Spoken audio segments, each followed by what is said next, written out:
Planning and Zoning Commission / Local Planning Agency. Today is Thursday, January 19th, 2023. Call to order.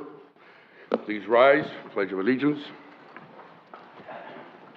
I pledge allegiance to the flag of the United States of America and to the republic for which it stands, one nation, under God, indivisible, with liberty and justice for all. Thank you very much. Roll call, please. Yes. Yeah. Mr. Lucier? Here. Ms. Cottenberg? Here. Mr. Carter? Present. Ms. LaRusso? Present. Mr. Haddix? Here. Ms. Battles? Here. Ms. Kinchin? Here. And Mr. Alvarez? Here. Thank you. Thank you. This evening we have a couple of announcements. First of all, we'd like to extend our condolences to our fellow commissioner and respected colleague, Mr. Bill Simmons, passed away earlier this month. A memorial service and mass is being held tomorrow at St. Sebastian Catholic Church at 10 a.m. with the reception following. The commission sends its condolences to the family. Also, welcome to the commission two new alternative members, Mr. Dennis Haddix and Ms. Susan LaRusso. We look forward to your contributions and insights to our meetings. Congratulations. Okay, Mr. Haddix will be voting tonight in Mr. Simmons' vacant position. Okay, moving forward. Approval of minutes. Mr. Chair, I do have an announcement. Sure, I'm sorry. I do have an announcement. I apologize. I'm just let the board know that I just did recently a training for council, which was dealing with public records, sunshine law, and a little bit about quasi-judicial hearing, which is what we do here. So just if the board's interested, you have two options. Talk to Dory. Either you can go online. It actually is online already under the board. You got to talk to Jeanette. She puts it on the board section in the websites, along with all the packet that I presented. Alternatively, it is a PowerPoint, which was already videoed. You guys, it's like 38 minutes. If you guys want to, again, talk to Dory to put it on one of your future agendas so you can at least hear it. I'll be here, obviously, and you'll have the packet as well. So there's two options: either do it on your own or just suggest conducting it here. That's it, Mr. Chair. I don't know. Any objections here, or now is this what? I don't understand the question. I think the individuals can make. Yeah, I would think so. Okay. Any other announcements? All right. Approval of minutes. Anyone? All our commissioners had time to read any? Okay. We have a motion to approve. Mr. Chairman, I'll make a motion that we approve the minutes of the regular meeting of October 6th, Second. 2022.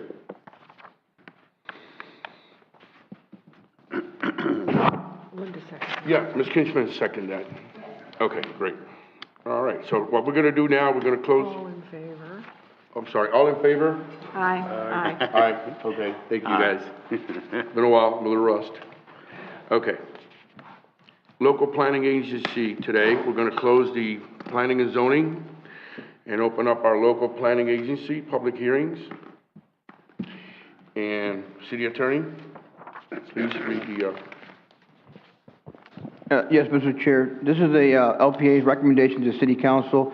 There's a small-scale comprehensive planned future land use map amendment, Hess Division, applicant, open paren, close, and proposed annexation, close paren, and annexation to the comprehensive planned future land use map for property containing 40.23 acres, more or less, located south of Sebastian River, landing east of vacant property, west and north of single-family development. Existing county land use designated as R, open paren, rural residential, close paren, and the requested Sebastian land use is LDR, open paren, low density residential, close paren.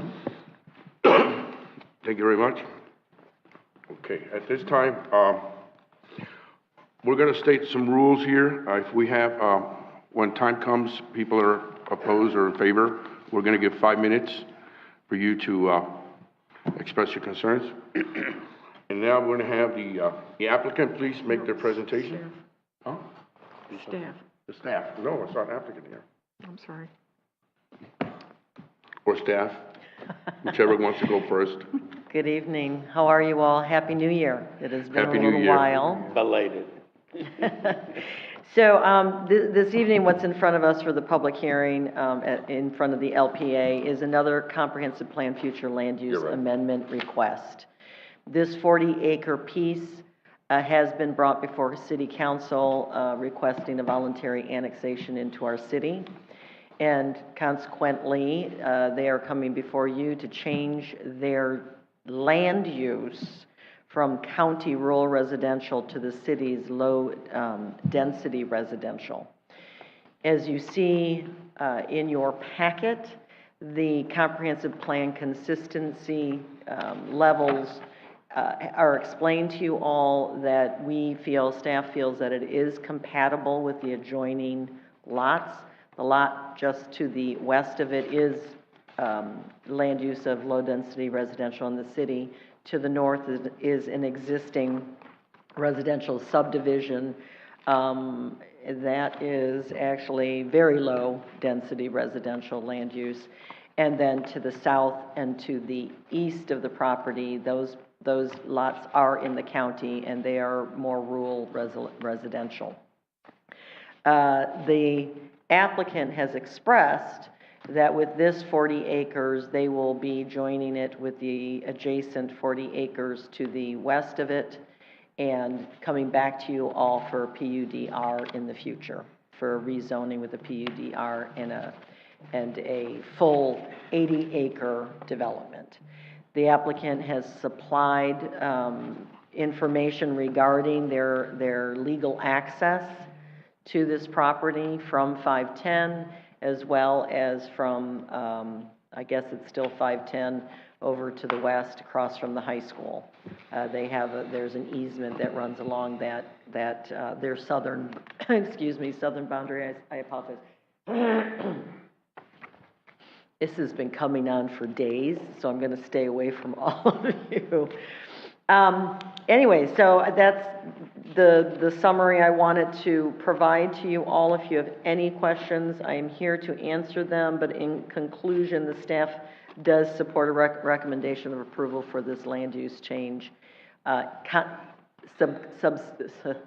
the same time as the annexation occurs. Thank you. Thank you very much. Okay, now, we have the applicant here.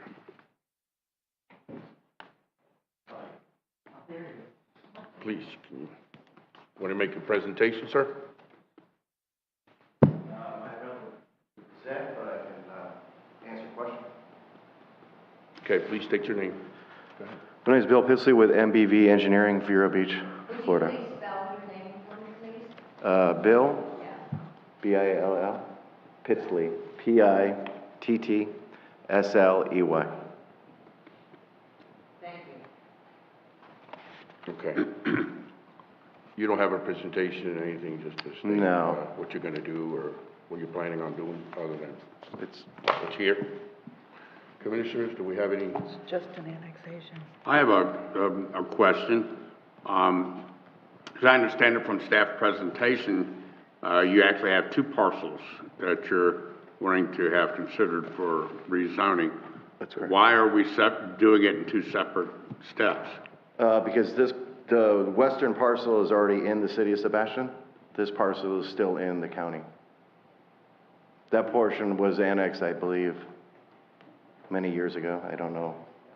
So to answer your question, Mr. Carter, that's a really good question. That 40 acres to the west of this existing property is already in the city. It's already land use, low density residential. And so they're annexing in this additional 40 acres and making the land use compatible with the adjacent Well, then I property. misunderstood in your presentation. You mentioned that the property to the west was already zoned R. Is that right? That's correct. But I didn't understand that it was their property. That's correct. And so they'll come back to you in the future when they're ready to rezone it to PUDR. But they'll come back with the full 80 acres. Okay, thank you. Okay. That's my question. Anybody else? Any other? Ms. Cockburn? Hi, I do have a couple of questions. On what is listed as page 8 here in the blueprinting, lower, policy, let's see, lower third of the page, it says this site is intended to offer single-family attached residential homes and to be developed in conjunction with the adjacent parcel to offer single-family detached homes. Is that correct? Yes, that's correct. The 40 acres we're speaking of, not the one that already exists, is to have single-family attached. Attached, yeah. They're basically villas or duplexes. They share a common wall. Okay, thank you. And then, I guess my only other concern, and I'm sure that will come up when we get further down the road, is that, as I'm just going to say it out loud, I think that everything that comes in should have an element of some higher density, because our comprehensive plan indicates that we need some more attainable housing, and I guess I'm concerned about that. I would like, my personal feeling, I would like every new development that comes in to have some element of obtainable housing, and I don't see that in here anywhere. Or will it be in later? Well, when we go to the rezoning and the conceptual planning for PUDR, that will be the time that we can talk to them about, you know, maybe clustering, or if we ever get the incentive ordinance through, you know, raising the density with that, with incentives and clustering. We have talked to them about making these villas. They have come to us, and that's why that they were proposing these villas as you know, smaller units, and you know, unit size wise and attached, so that they could sell them at a lower rate. So we have had those discussions, but now is not the time. This is just a land use. But I guess I was puzzled by the attached, and yet we allow it in the comp plan. We did change that in the comp plan for this. So good catch. And now the applicant has heard your words, so good. To maybe add to that too, the western portion of the subdivision, when that comes in, that's proposed as single-family detached. And then on this eastern half, it would be attached villas. Yeah. So. Do you have an interest to 510 at this time, or do you have, there's an egress and egress to 510 on these? No, the main access is going to be 89th Street, which is actually currently going to be in design with the county. But to clarify, there is an access, you know, where, right at the corner, it's Blue Water Bay. It was never developed. It's in the county. It's right on the corner of Okay. 510 where it changes. There is a road from there, and they have legal access, so that'll be one of their secondary access points. Okay, thank you very much. Okay, now we're gonna open up to the public. And if we have anybody that is in favor or against, please come up and state your name, and let's hear it. Hearing none? Okay, moving right on. So, any other questions, Commissioners, or we can close this? No. Okay, It's pretty straightforward. so I'll call for a motion. Deliberation, end the deliberation. Okay, so at this point, we're gonna end the local planning agency deliberations. Now we're going to deliberations and questions. We had that. Any other questions? None? I don't have any. No. Okay. So I call for a motion. I make a motion to accept the annexation of the 40 acres. I'm sorry. We're not talking about the annexation, we're just talking about land use. Annexation sorry. is, no, that's okay, from city council. But what we're, tonight, I would prefer, Mr. Chair, if we could have a recommendation of approval. It's a recommendation of approval of the land use change. If that is this commission's desire. I don't want to put words in your mouth, but that's okay. So- This is all learning. Thank you. Thank you. With that said, I would set a recommendation for approval for this, small-scale comprehensive plan, future land use map amendment. I'd like to make a motion to, recommend the requested land use change from County R to City VLD is consistent with the future land use map, and staff supports a recommendation of approval to the city. I'll second that. Okay. Call for roll? Yes. Ms. Kinchin, Yes. Ms. Battles, Yes. Ms. Cottenberg, Yes, Mr. Lucier, Yes? Mr. Haddix, Yes. Mr. Alvarez, Yes. Ms. LaRusso, She can't vote. She can't vote today. I'm sorry, you're right, I'm sorry.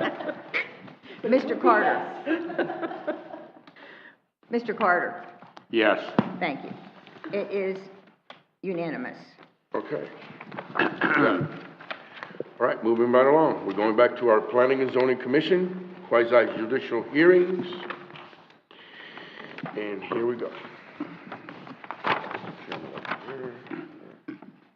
Any commissioners, do we have any ex parte with these two? I did have conversation with the current owner of the land, under the first request here. That's all. I had a conversation with him.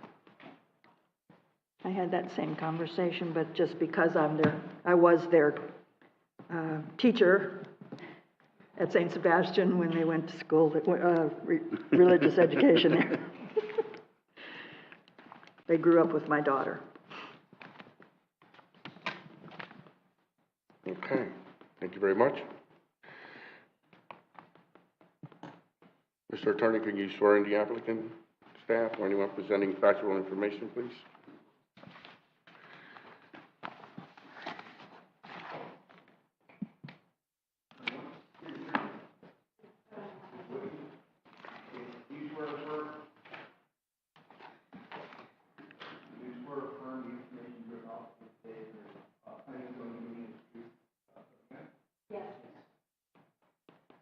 Witnesses are sworn in. Thank you very much, Mr. Okay.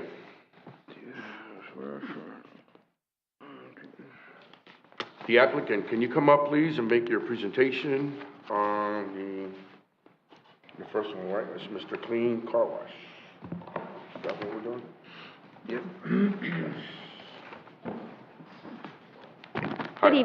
Good evening.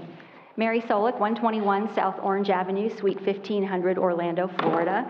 I am legal counsel for Guggenheim Development Services, who is the applicant on this particular project. Would you please spell your last name for me? Sure, Solik, S-O-L-I-K. Thank you. You're welcome. We are presenting the Mr. Clean Car Wash project to you tonight for special use approval. I have a whole host of folks with me tonight. I just want to introduce them to you. They may or may not speak, depending on what your questions are for them. Jesse Kent and Preston Miner are both with Guggenheim. Teresa Curry is with Access Infrastructure. She is our project engineer. Sean McGovern is with Carnet Car Wash, and that is going to be the proposed tenant on this particular project. My clients, Guggenheim, are the contract purchasers of the property, and the sellers, the Brugnanos and their broker, are all here, and their attorney. They're all here in the audience as well. So let's get down to the project. I have to say, this is my first time here in Sebastian doing legal work. I have done land use work all over the state of Florida for 32 years. And after I reviewed your comp plan and your code and your CRA master plan, and I drove the area, and I got the staff report, I was a little taken aback by the animosity toward our project set forth in the staff report. It looks to me like your CRA has been in place for over 20 years, and this subject property has remained vacant all those years. Nothing has ever happened on it. And we are bringing a project before you that will bring construction dollars to your city. It will bring increased tax base, jobs, and a service that's not currently being provided to your community. It is consistent with the commercial general zoning on the property and the mixed-use future land use. And yet your staff is snubbing its nose at our project. It appears that most of the staff dislike stems from a misconception about our project. So the first thing I'd like to do is bring up Mr. Sean McGovern, who is with the Mr. Clean project, and he's going to explain to you what the project is and show you examples of other car washes they've developed in other communities, and you can ask him any questions you would like about the operation of the facility. As I'm calling him up, I will tell you, he's going to tell you more about his company, but he will also address the architectural style of the building, which was a bone of contention in the staff report. We did submit prototype drawings, this is true, but that is just because what we're doing tonight and what will go to City Council is the special use approval. It's just the zoning stage of this project. After that's obtained, we will have to go through site plan, full engineering, and architectural review. And Mr. McGovern will show you several Mr. Clean Car Wash projects he's developed where local architectural standards have been incorporated, and we have no issue meeting those standards on this project. Just from our perspective, the expense of going to that level of design seemed premature since we didn't have our zoning approval. So, Mr. McGovern, come on up, please. And he was sworn in. I'm going to let you talk from here. Do you want to do your... Sure. We'll talk about your company first, and then we'll go to the picture. Sure. Sean McGovern, McGovern. I am the Chief Operating Officer for Carnets Management Company, the parent company of Mr. Clean Car Wash. Mr. Clean is a license that we carry from Procter & Gamble, but we are a family-owned business. We've been in business since 1988 in Lawrenceville, Georgia. Our first car wash was a father and son endeavor, and to this day, the son is still the acting CEO of our organization. We have developed car washes and have worked tirelessly to bring value to our communities that we go into. We always hire from within the community. We look to always bring value to the community, not only through tax basis and the property value itself, but we also work within the community to work with local school boards, school systems, and even, churches to allow for fundraising activities and the like. We are very conscious of being a part of a community and have, I actually sit on a planning commission and have been in your seat on a weekly or monthly basis for the past 5 years. And I understand the concerns that you may have, but our business is very much about community and growth. We are aware that there are other washes in the area and that they are, but we offer a different product than what you are accustomed to.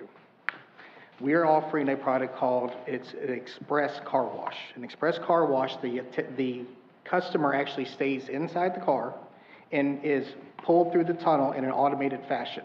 So you have several different examples of car washing, but what you currently have is either a wand wash bay where the customer gets out of the car, inserts money into a machine, the machine turns on for a set period of time, in which case they then immediately start washing the car themselves.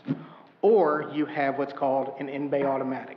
An in-bay automatic is where the car comes in and it is stopped and the machine works around it. In that time frame, it's typically between 4 and 6 minutes for a car to get washed in that situation. With an express car wash, we can wash up to 120 cars an hour in that same experience. So we're providing a service that is different than what you have today. It is not looking to in any way displace any existing businesses here, but to augment what's available to your community. We are, again, very much aware of the current situation, but our product is different in many ways. Some customers do not want to have an automated machine wash their car. They want to do it themselves. So those customers will not convert over. You have many vehicles, because of the influencing on boating in this area, that will not allow that type of vehicle to come through our wash. Our wash is smaller and doesn't have that same capacity. We also don't have the ability to wash boats. So there are many things that are currently in place with your existing car washes that would not be in direct competition to what we do. So I can certainly answer any additional questions, but that's kind of a basis of where we are today. So I thank you. Just want to point out, just this here, and then I'm going to get your pictures.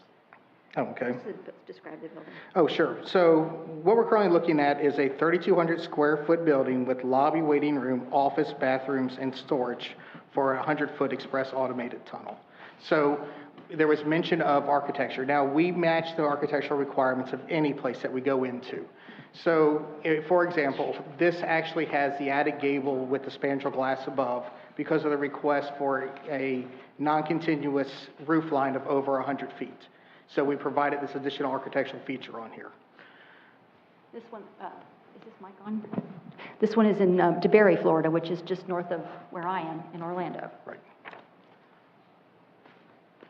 Another shot of DeBerry? So, okay, I'll let you. Sure. So if we go back to that one for just one second. Okay. So another thing, and I'll go here first, our typical brand standard is actually a large blue tower. I mean, we're trying to emphasize that blue color for the Mr. Clean itself. But because of architectural requirements, we utilize a brick tower on this one to, again, appease the requirements of the zoning. So we want to make sure that we're presenting something that fits within the standards of a community. This is in Ocala. Again, it has a modified look. We do, first one to admit, we do like to have a 35-foot tall Mr. Clean on the side of our building. But again, it certainly is up to architectural review and signage requirements. Again, just additional pictures of that same site in Ocala. This is in Loganville, Georgia. You see in this one, we don't have that extra spandrel glass, that extra peak in here. But again, it gives a change on how we can modify the building itself. A different view, this is in Blairsville, which is a mountain community in North Georgia. This is out in Oxford, Florida. We have something a little bit different on this one. We actually have a hard canopy for vacuuming. So our customers actually have access to free vacuums. So it is, you pay for the wash, but you have access to the vacuums for free. We also provide towels, we provide window cleaner, and an all-purpose cleaner so that you can actually make adjustments to your own car. But we provide those services free for use. Okay, those are all the pictures. That's it. Sean, can you talk a little bit about your water reclamation? Sure. So we try to be good stewards of the environment. We actually have a water reclaim system is what we call it. And we reclaim approximately 80% of the water used in the wash. We use freshwater rinsing, and we use any water that's lost just through evaporation and what we call drag out.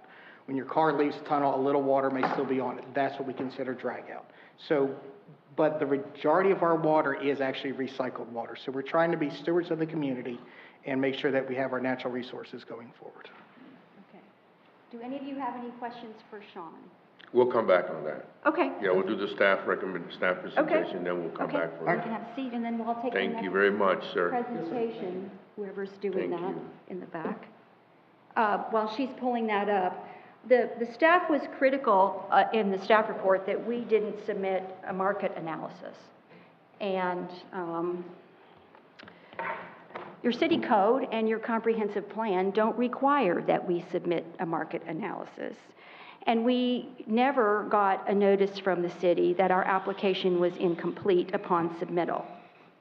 But our biggest objection to the issue of market analysis is that it is our position that a review of market analysis is really outside the city's scope, the city's purview.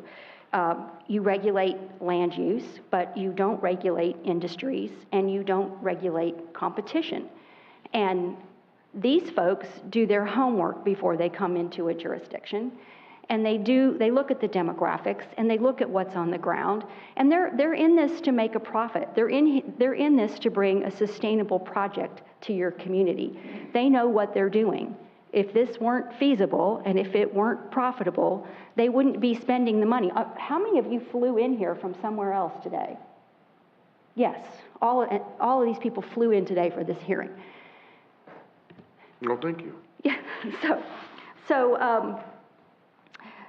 and frankly, the market analysis information is fairly proprietary. You have another car wash application on the agenda following us.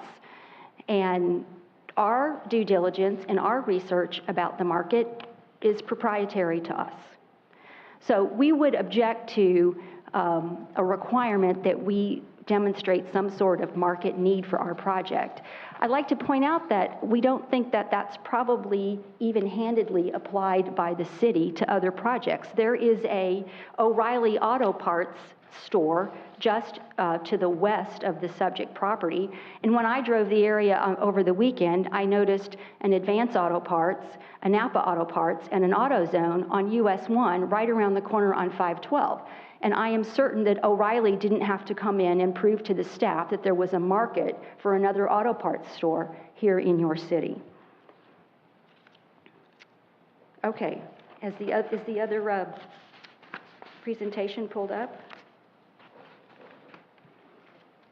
But there are, the elephant in the room is that there are other car washes in your community. My other presentation has got a map of them.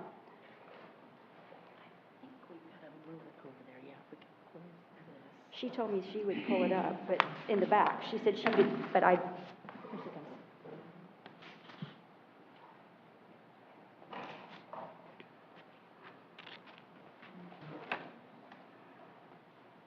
You're looking for a second document?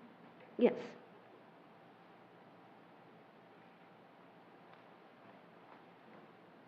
Okay, it is, no, all the way there. Okay. Can you all see that? Here's the map. Can you see the cursor? Do you see the cursor on there? The blue star is our subject property. Over here on US 1 in the purple star is the Sebastian Car Wash. It's a Juan-style bay car wash. And then up to the north, the yellow circle is the proposed Dirty Dogs Car Wash that's being it's under review in Indian River County. The red star is the Purple Pelican, which is an existing car wash in your community. And then the green star is the Take 5 application that's on your agenda after hours. And then all the way down here, a couple miles down on Sebastian, is City Suds, all the way down here. And as you've heard from Mr. McGovern, these are very different types of car washes. They don't market to the same people. They have different users, and the express car wash that's being proposed tonight is a service that's not being currently offered in your community. Here's some pictures. This is the Sebastian Car Wash, just 2 miles down the road. It has right-in, right-out only access. It's not an express tunnel car wash. It's a little over half a mile from the site. Oh, I'm sorry, Sebastian. That's the one that's on US 1. This is the one that's on Sebastian. It's 2 miles away. It's located within 100 feet of existing residential development. And again, it's just a bay car wash. There's the bays. There's the vacuums in the back. You can kind of see a roof line in the back of the residential development right behind it. Here's the Purple Pelican up north on US 1. It looks like it's undergoing renovation. And here's our subject site. This is our neighborhood. The blue star in the middle is the subject property. The retention pond on the north is also part of our subject property. That retention pond serves the vacant parcel that's in the application tonight, as well as the Sherwin-Williams store and the O'Reilly Auto Parts. Everything else around it is developed. To the north, you have the city property that used to be the Public Works facility. You have the VFW location. You've got the self-storage over here on the south side of 512. There is a vape lounge. There's an air conditioning business. There's a auto glass business. All commercial development in this Sebastian triangle. And this particular property is the only vacant, undeveloped property in that whole area. This is our site plan. We will have access from both directions on 512. We've already cleared that with the county. So this will be the only car wash in your city that has full access. Everything else, all of the other car washes are right in, right out only. And actually, we'll have a third access off of Winbro Drive in between the O'Reilly Auto Parts and the paint store, the Sherwin-Williams store.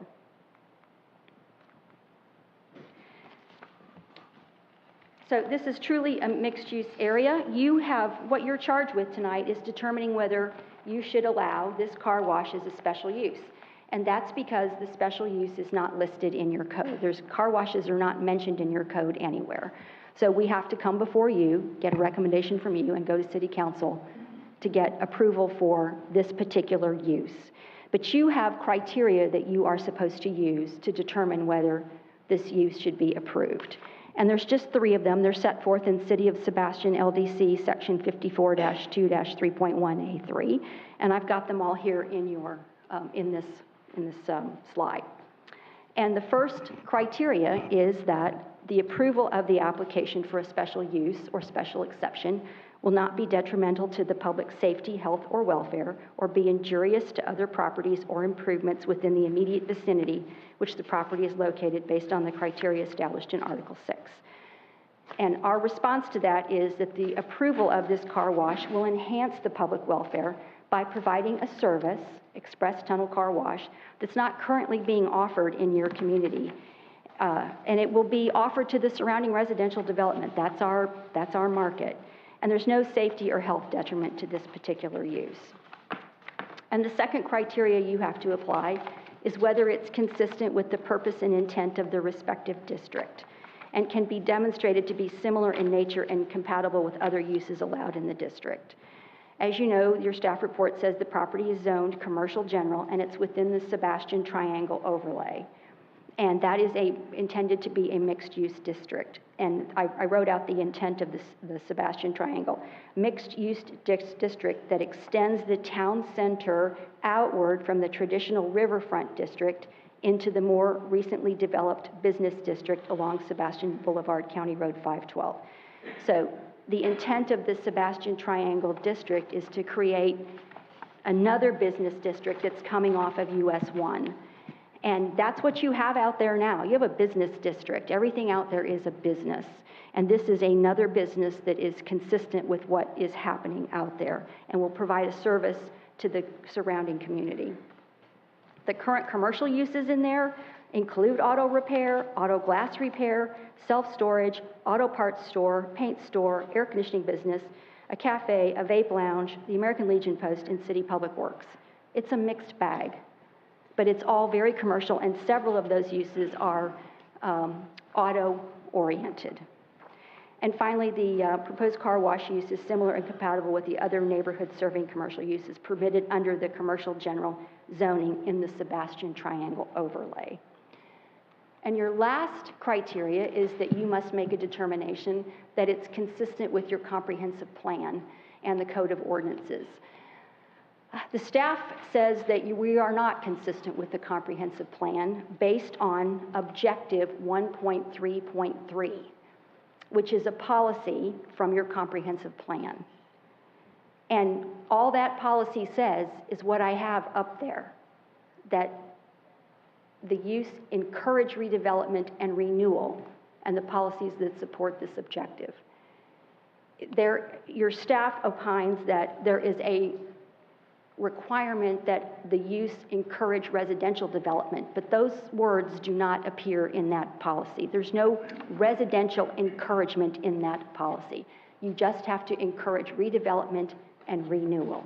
And this is a brand new project on a piece of property that has sat vacant in your CRA for over 20 years. And then the proposed use is consistent with the commercial designation of the property in the city's redevelopment master plan, which is another document that is referenced in your staff report, a document that dates from 2010, and the city staff had to dust that one off to pull it out and put it in your staff report. But the property has a commercial designation under that plan. The intent and the vision of that plan was for this property to be used commercially. And finally, we provide a commercial use to meet the needs of the citizens of Sebastian that's not currently being met, which is reflective of policy 1.3.3.2 of your comprehensive plan. So we would contend that the use is consistent with the comprehensive plan. It is consistent with the Sebastian Triangle Overlay District, and it is consistent with the master plan, and it's a use you don't have in your city, and it's going to put a vacant piece of property to good use in your city, and we would ask for your recommendation of approval tonight. I told you I have a whole slew of team members here tonight that can answer any questions you might have. I'd like an opportunity to come up and rebut any citizen commentary that you might have. You will have. Do you have any questions for me before I sit down? Okay. Thank you very much Thank for your you. time. Staff, please make your presentation. Thank you, Ms. Solik. Thank you, Commissioners. This is, before you, is a request for a special use permit. As Ms. Solik started, she did mention that we do not have any, there are certain uses that we do not have any regulations or any mention in our code book. Our Article 3 allows them to present their use before you. I'd like to kind of explain, we do have some new members, and for the public, if a site plan comes in and it meets all of the codes and regulations, there is little wiggle room for you to deny a site plan that meets all of the regulations. If a use is permitted in a zoning district as a conditional use, we have set criteria for the site plan, and then we have set some additional criteria that they must meet. But there also is the facts of finding, and there's a little bit of wiggle room that if you feel that that conditional use does not fit well on that property or that district, there is a very small amount of room for you to deny that. With a special use, there is a lot more room for you to consider things such as the location, marketability, how it is going to affect some of the other businesses. There is a little bit more of that room for you to consider when you make your recommendation to City Council for your special use permit. That being said, staff has laid out how we have feel in our staff report. I'd like to go over a few of those things, not necessarily in refute to Mrs. Solik's presentation, but how staff came about our staff report and our recommendation for your consideration. And I think in our staff report we laid out, once we kind of gave you some exhibits and some facts, some questions for you to think about as you make your determination for your recommendation. We did mention one of our concerns and what we went into was the comprehensive plan, a community redevelopment master plan. It has been a bit ago. Sebastian, the first part of our community redevelopment area was at the east of the railroad tracks. And we had created some ordinances, some regulations, adjusted our zoning districts for that. I think around 2001, 2002, there was consideration that was when the County Road 512 was finished their completion of splitting that road. Remember, this was a two-lane road. They made it into 4 lanes, and they created that triangle area. And I think at the time of the planners and the council thought this would be a nice gateway into our riverfront area, into our downtown. And they actually expanded the community redevelopment area, and they created, added, on both sides of 512, there are some areas south of 512, a little bit north, expanded the CRA. They came up with a CRA master plan, and that's just what it is. It's a master plan. And about 20 years ago, our town was probably about 6,000 to 7,000 people. A master plan is for future planning. It's not going to happen within 4 or 5 years. It takes 20, 25 years to possibly get a master plan going as your new businesses and your town grows.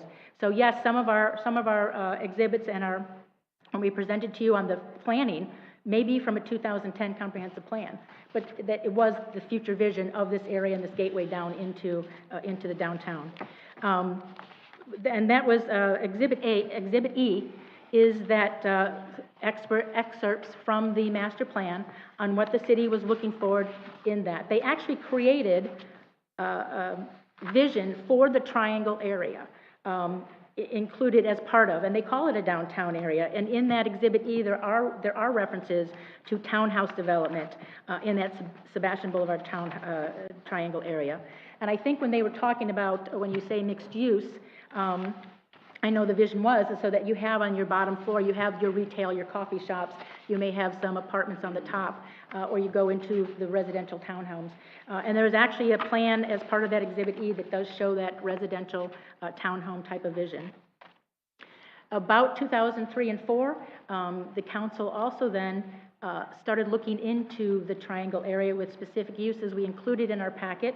There was a moratorium in 2002, and there was an impending change for that area. It was the way of letting the property owners know in that triangle that they were looking at changing some of the zoning permitted and conditional uses and adjusting that zoning for that area. It was the way. I included it in there because I thought the whereases were very interesting. It gave a good insight to what the city was looking at for the triangle and what they were trying to accomplish. So that's why those two exhibits were placed in there. In 2004, the firehouse garage was built, and I think that was exactly when the city said, hey, these aren't the type of vehicular uses that we would like in the triangle. And the other exhibit is the actual ordinance that created the Sebastian Triangle overlay, which is just the triangle, not anything out, not on the south side of Sebastian Boulevard on the north side. Some of the uses that Ms. Solik noted was in that area were outside of the Sebastian Triangle area. And there was discussions, and I presented what the ordinance had adopted. They did take out any of the vehicular maintenance and service uses and auto sales from the triangle.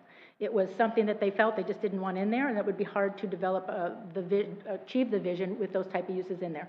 They left auto sales in, but indoor. I remember somebody saying something about, somebody would maybe want to sell motorcycles. Okay, they could do that inside an indoor sales area. But they took those type of uses out of that triangle. So that kind of led to why we felt that this was not consistent with the comprehensive plan policy that states the city shall continue to promote vitality and redevelopment in the 5 conceptual districts, and it specifically mentions Sebastian Boulevard Mixed Use District as directed in the City of Sebastian Community Redevelopment Master Plan included in this. And that is Exhibit E that we gave you. That was from the master plan, which had specific. So that was kind of on how we came to that conclusion or opinion that we felt that it was not in compliance with the comprehensive plan. The market analysis and some of the requiring that, they are correct. There's nothing in our code that requires a market analysis. We do not require when there's auto parts stores or restaurants, competing restaurants come in.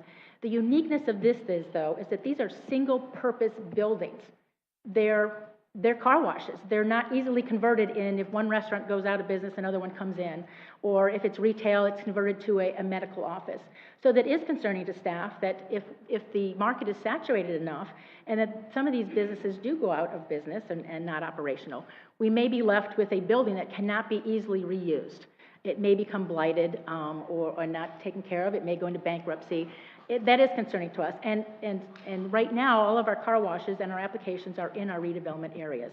So that is why it was kind of important to us, not necessarily, is it viable, are they going to make money, is it something to the city, but it's the point of the single-purpose buildings that we have concerns that we would like you to consider. Is that important enough to you in these areas? Are these good locations for these particular businesses?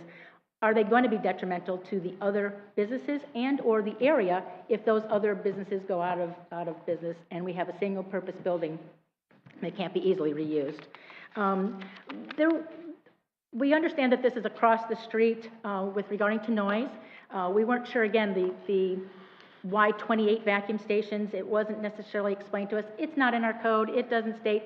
We had done a lot of due diligence, though, with the initial company, and so these were the things staff had let them know we were concerned about. We were hoping that with their application, they may give us some of this information, and that's why it was just mentioned in there. It wasn't necessarily it wasn't a not complete application. It was just things that we thought that when they did their due diligence and we let them know our concerns, that they may maybe give us this information. We just weren't sure why 28 vacuum stations were needed. Certainly, I'm sure they're going to have the top of line and newer vacuum stations that are as quiet. But the noise is not necessarily concerned. The uniqueness of the property, though, again, in this area, is unlike some of the existing car washes, we're able to put 6-foot and 8-foot opaque buffers where they are abutting the residential. This has 2 very busy streets. We're not going to be able to get those high opaque buffers along Sebastian Boulevard to help with the noise. And in our staff report, we have mentioned some conditions of approval that if you recommend, we would also like you to recommend those conditions. And one of them is possibly reducing the number of vacuum stations with concern for noise for the adjacent residential neighborhood. In our staff report, and as Ms. Solik noted, we did note the conditions of criteria that the Planning and Zoning Commission must find. And so we would like you to consider that and make that a part of your motion.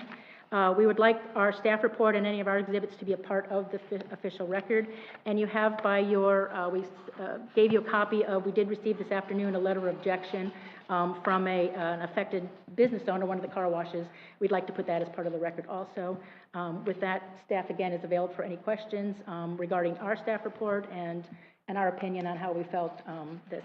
Staff recommends that you hold this hearing and that you consider our questions that we asked in our staff report and make your recommendation to City Council to either approve with conditions, or deny. And if you deny it, if you could state your reasons for the record also. Thank you very much. Okay, at this time, we're going to open the floor for anyone in favor who wishes to speak or ask questions, advocating approval. Thank you, sir. Please state your name and spell it, please. Yes, good evening, Commissioners. My name is Jonathan Rodeback from Dill Evans and Rodeback. My last name is R-H-O-D-E-B-A-C-K. My law firm is located at 1565 U.S. Highway 1 here in Sebastian, Florida. I have the pleasure of representing the owners of the property that's at issue, Todd, William, and Dan Brognano. And I don't want to speak on behalf of the applicants tonight because I believe Ms. Solik did that expertly, address the project, and has opened the floor for any questions that you may have to her or her clients. But I do want to talk to you a little bit tonight about the perspective of the owners of this property. They've owned this property for about approximately 20 years, and the property has been on sale for all that time. There has been one project that has been put before you, and that's here tonight, and that is for a car wash. There have been other feelers out there for potentially purchasing this business, but as mainstays of this community, the Brognanos did not bring those matters before the council. If you know them, they are the owners of Amaron Homes, which has been in business here since 1981. They may have built some homes of the people that are in attendance tonight. That being said, you heard tonight that this particular project is consistent with the comprehensive plan. It meets the requirements of your special use permit, and the overarching goal, according to your comprehensive plan, is vitality and redevelopment. We don't have to talk about concept. We don't have to talk about anything. This is development, and this is the first time this has been brought before you in 20 years for this particular property. By way of background, when my clients were owners of this property, in case you aren't aware, there was basically a lake there. They filled in the lake to develop this property, and they have taken them approximately 20 years to find a suitable purchaser to come and put forth a great or potentially great project before you. You have somebody here with a proven track record of success, somebody here who is willing to work with the city and accommodate the reasonable conditions that you may impose on this project, which is not always the case. And this puts the city in a very unique opportunity to have a viable business right there on this particular property, which has not existed before. Just so you don't question my client's motivations, their building, Amaron Homes, is a stone throw away. They don't want blighted buildings, they don't want vacant buildings, they don't want an eyesore on that area any more than anybody in this room does. You also heard from the applicant that this particular car wash is not going to compete necessarily with the other car wash. I'm a self-serve guy. In fact, I was talking with Mr. McGovern prior to this meeting today. I like to wash my own car. I like the high-pressure sprayer. I think I do a better job when I can clean off the bugs. So I'm probably not going to be a customer of this car wash. And I'm sure there are many more like me. This is a unique product or a unique service being provided in that it's an express car wash. It's what my wife's use. Go right through it, 4 to 5 minutes later, you're done and over with. That's not the type of car wash I use, but it is a car wash that many use and one that is not being offered very much in this city. So at this juncture, I'm pretty much done. My clients are available to answer any questions that you may have, but we do recommend that you recommend approval to the City Council for this special use permit. Thank you all for your time. Thank you, sir. Appreciate it. Anyone else in favor of this project? Okay. So now we go the other way. Anyone opposing this project, please come up and speak. State your name and spell it, please. My name is Bryson Arvanitis, BRYSON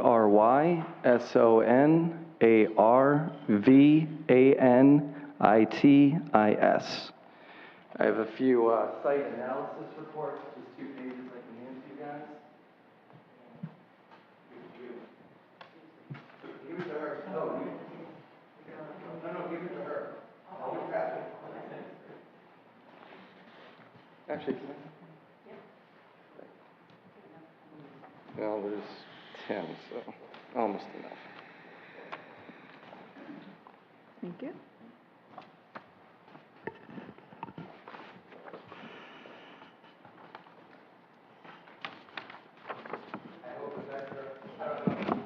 Yeah, I didn't get a number. I apologize.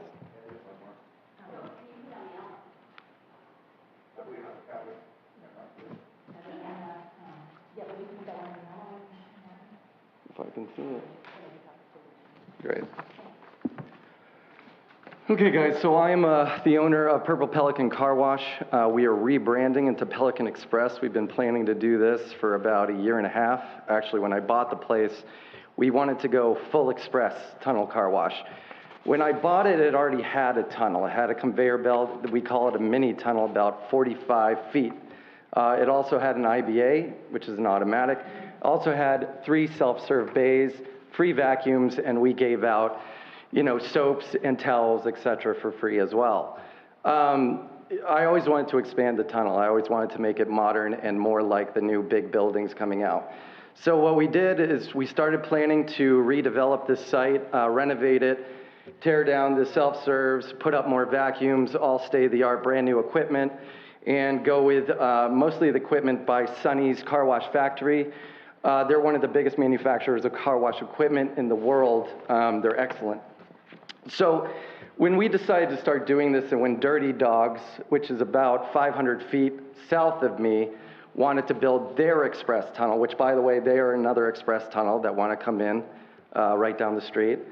I was like, okay, well, we need to do a site analysis at this point. So we got Sonny's to do one for us. I basically just gave you 2 pages to make it simple. It really was about 20. But it says when one more express wash tunnel comes into the area, which right here we had it as Caliber, because Dirty Dogs was going to be Caliber. They kind of got it hand in hand, Caliber, Dirty Dogs, when we looked at it through the county. It basically shows competition goes from pretty much, we don't even know what it would have been before, but to poor, very poor at this point. My new tunnel would be able to do 75 cars an hour. These 100-foot tunnels, about 125. Sebastian's only about 25,000 people. We can cover a lot of this already.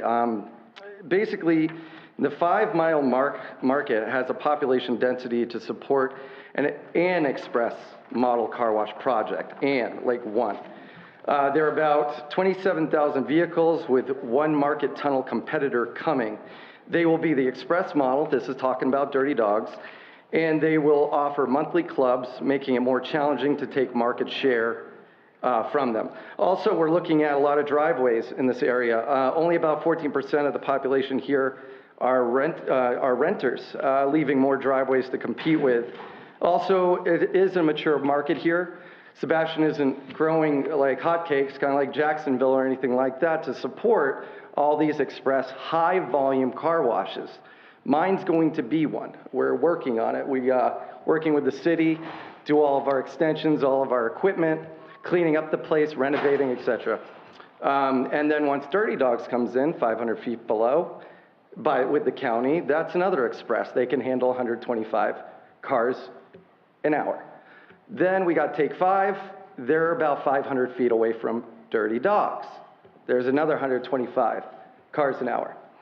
We've got all these other car washes. Kiwi, I know they're further away, but they're still relevant to the area. We got Kiwi, we got Caliber, Bills, which is everywhere pretty much. But at this point, once we're all finished with our car washes, we'll have 4 express tunnels. That's good enough to do New York City. No, I'm kidding, but I mean, it's a lot. Anyways, that's all I got to say. Thank you so much. Appreciate it. Okay.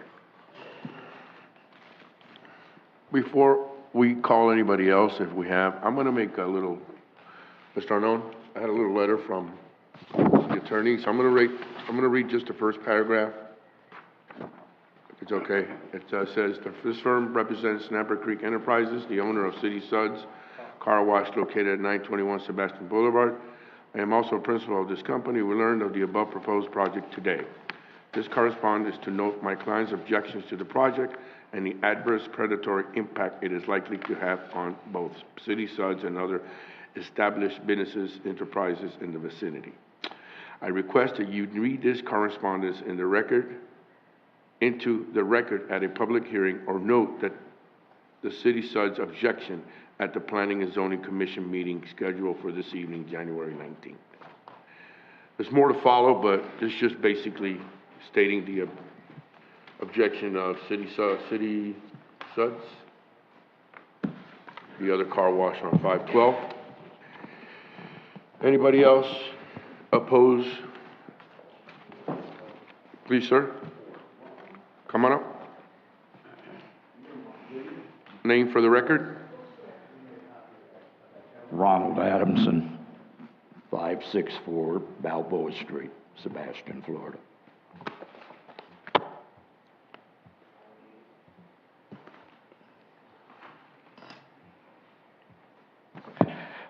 I'd just like to put a little precedence to this property.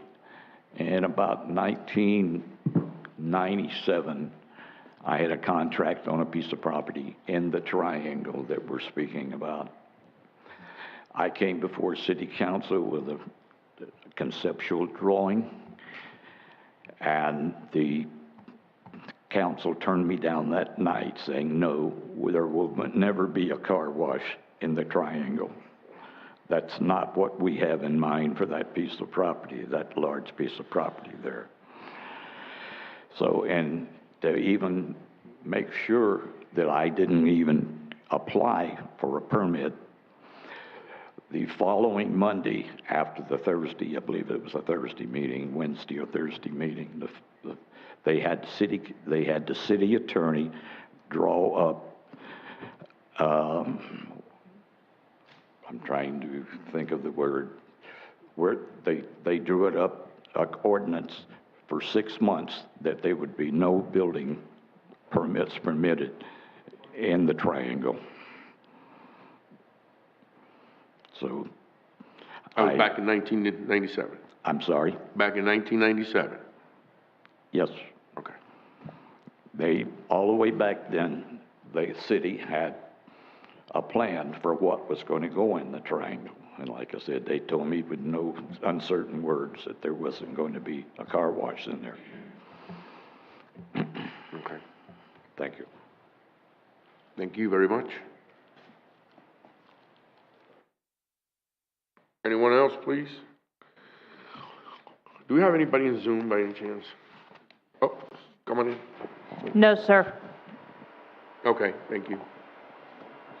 Before I forget. Please state your name. for the My name record. is Patty Baisley, P-A-T-T-I, Baisley, B-A-I-S-L-E-Y.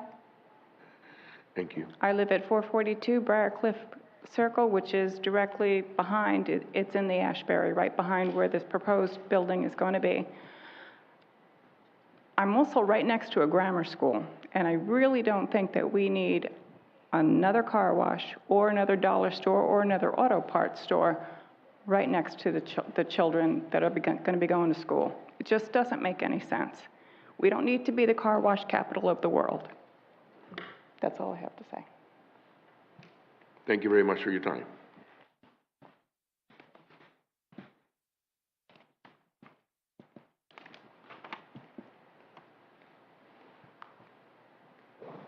Just give you 1 minute. Please, your name? Georgine, Georgene, McCluskey, McCluskey.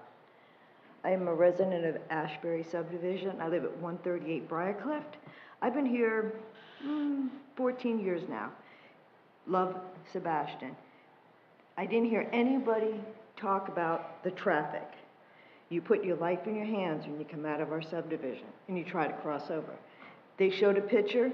They're going to have somebody coming out on one side. They're going to have somebody coming on the other side. When you make that left-hand turn, heading, I would say, east, what are you going to do? What is the plan for that? If the county's already approved entrance on both sides, what about the traffic? I mean, has anybody thought about that? I know you said you went and looked around, you drove around. You didn't see that traffic? You didn't? Ma'am, No? please address the chair. Just a little bit more thought into it, please. Thank you very much.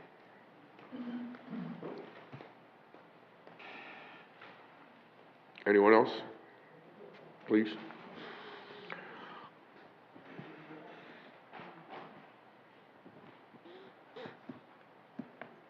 Good evening, sir. My name's Alan Baisley, A-L-A-N, B-A-I-S-L-E-Y, 442 Briarcliff Circle. First of all, we don't need another car wash. Secondly, the aesthetics, it's gonna, for our neighborhood, our area over there, this big massive thing with all concrete, and with the runoff that's gonna occur, you're gonna have purgeable organic hydrocarbons, VOCs present, and we live right next to a lagoon, which is dying. And we're trying to save the lagoon. Even though they're reclaiming most of their water, reclaiming everything, but there is gonna be runoff. Runoff is gonna be affected. Everything goes to the lagoon. Anything that gets in, the cars coming out, they drip, that eventually gets to the lagoon. And the lagoon is such a sensitive environment that we're watching it die. You know, my parents moved down here 50 years ago, and I've only been here for 9 years, but what an incredible difference in the environment of the lagoon, which for some reason we haven't been able to keep up to save the lagoon. There's so much more that we got to think about of runoff, of where the water is going to go from the concrete, that the parking lots are, where the car washes are, where the vacuums are, and there's going to be noise pollution. There's going to be lights in our area, so it's going to be nice, brightly lit up for our community. You know, even though we're only we're just in the Ashbury, the gated community right across the street. But I think there's a lot of stuff that has to be looked into it, especially, like doing an environmental impact statement, see how it's going to affect our, the environment and the ability of the lagoon to recoup. We're trying to save it now, and it's still dying. So we don't need anything extra to add in anything at all to that lagoon, no matter how minute the runoff is. But and then where are they going to put the waste? When they run it off, it's going to go in the sewers. It's going to affect our treatment plant facilities with oil and grease, detergents. There's a lot of stuff that I think you know, scientifically and also aesthetically, that we really should look, because the pictures they show is like big, it's like big square box buildings, and I don't see anything appeasing about it, appealing with that, you know, situation or proposal. Thank you. Thank you, sir. Anyone else? Okay. Zoom, nothing? All right, applicant, could you please respond to any issues raised by the staff or public, please?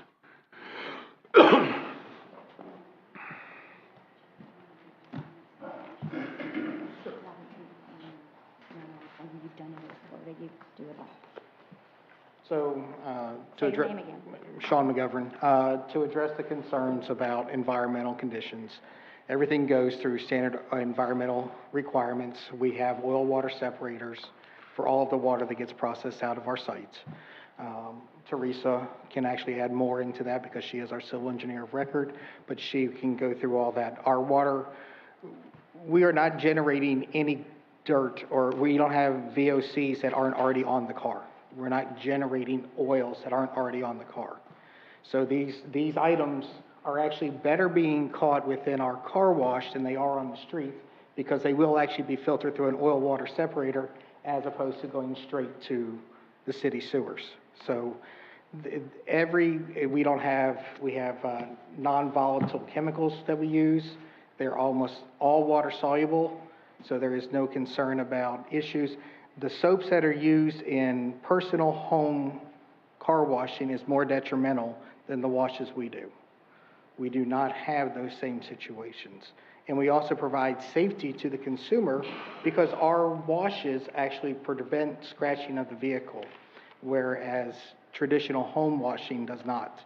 The other thing is, because we're actually capturing our water use, we are typically far more environmentally friendly than washing at home.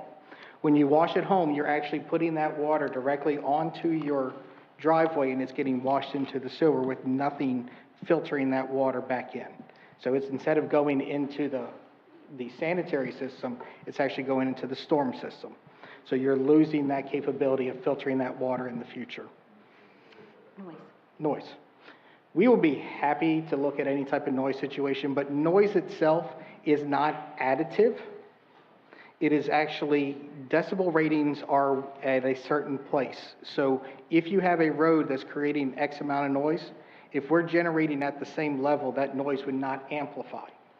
The only difference in noise is when you have noise, it's consistent. So we're not trying to create more noise. Also, our vacuum systems can be positioned towards the center of the property, which then allows that noise to dissipate before it gets to the edge of the property. So there is, of course, noise being generated by a motor, but our distance from edge of property and what will be affected of our neighbors, you know, we'd be happy to do a sound study, but you won't have that type of impact of that noise directly into a community or anything like that. And traffic was mentioned. Your comp plan indicates that the average daily traffic count on 512 today is 15,500 cars a day.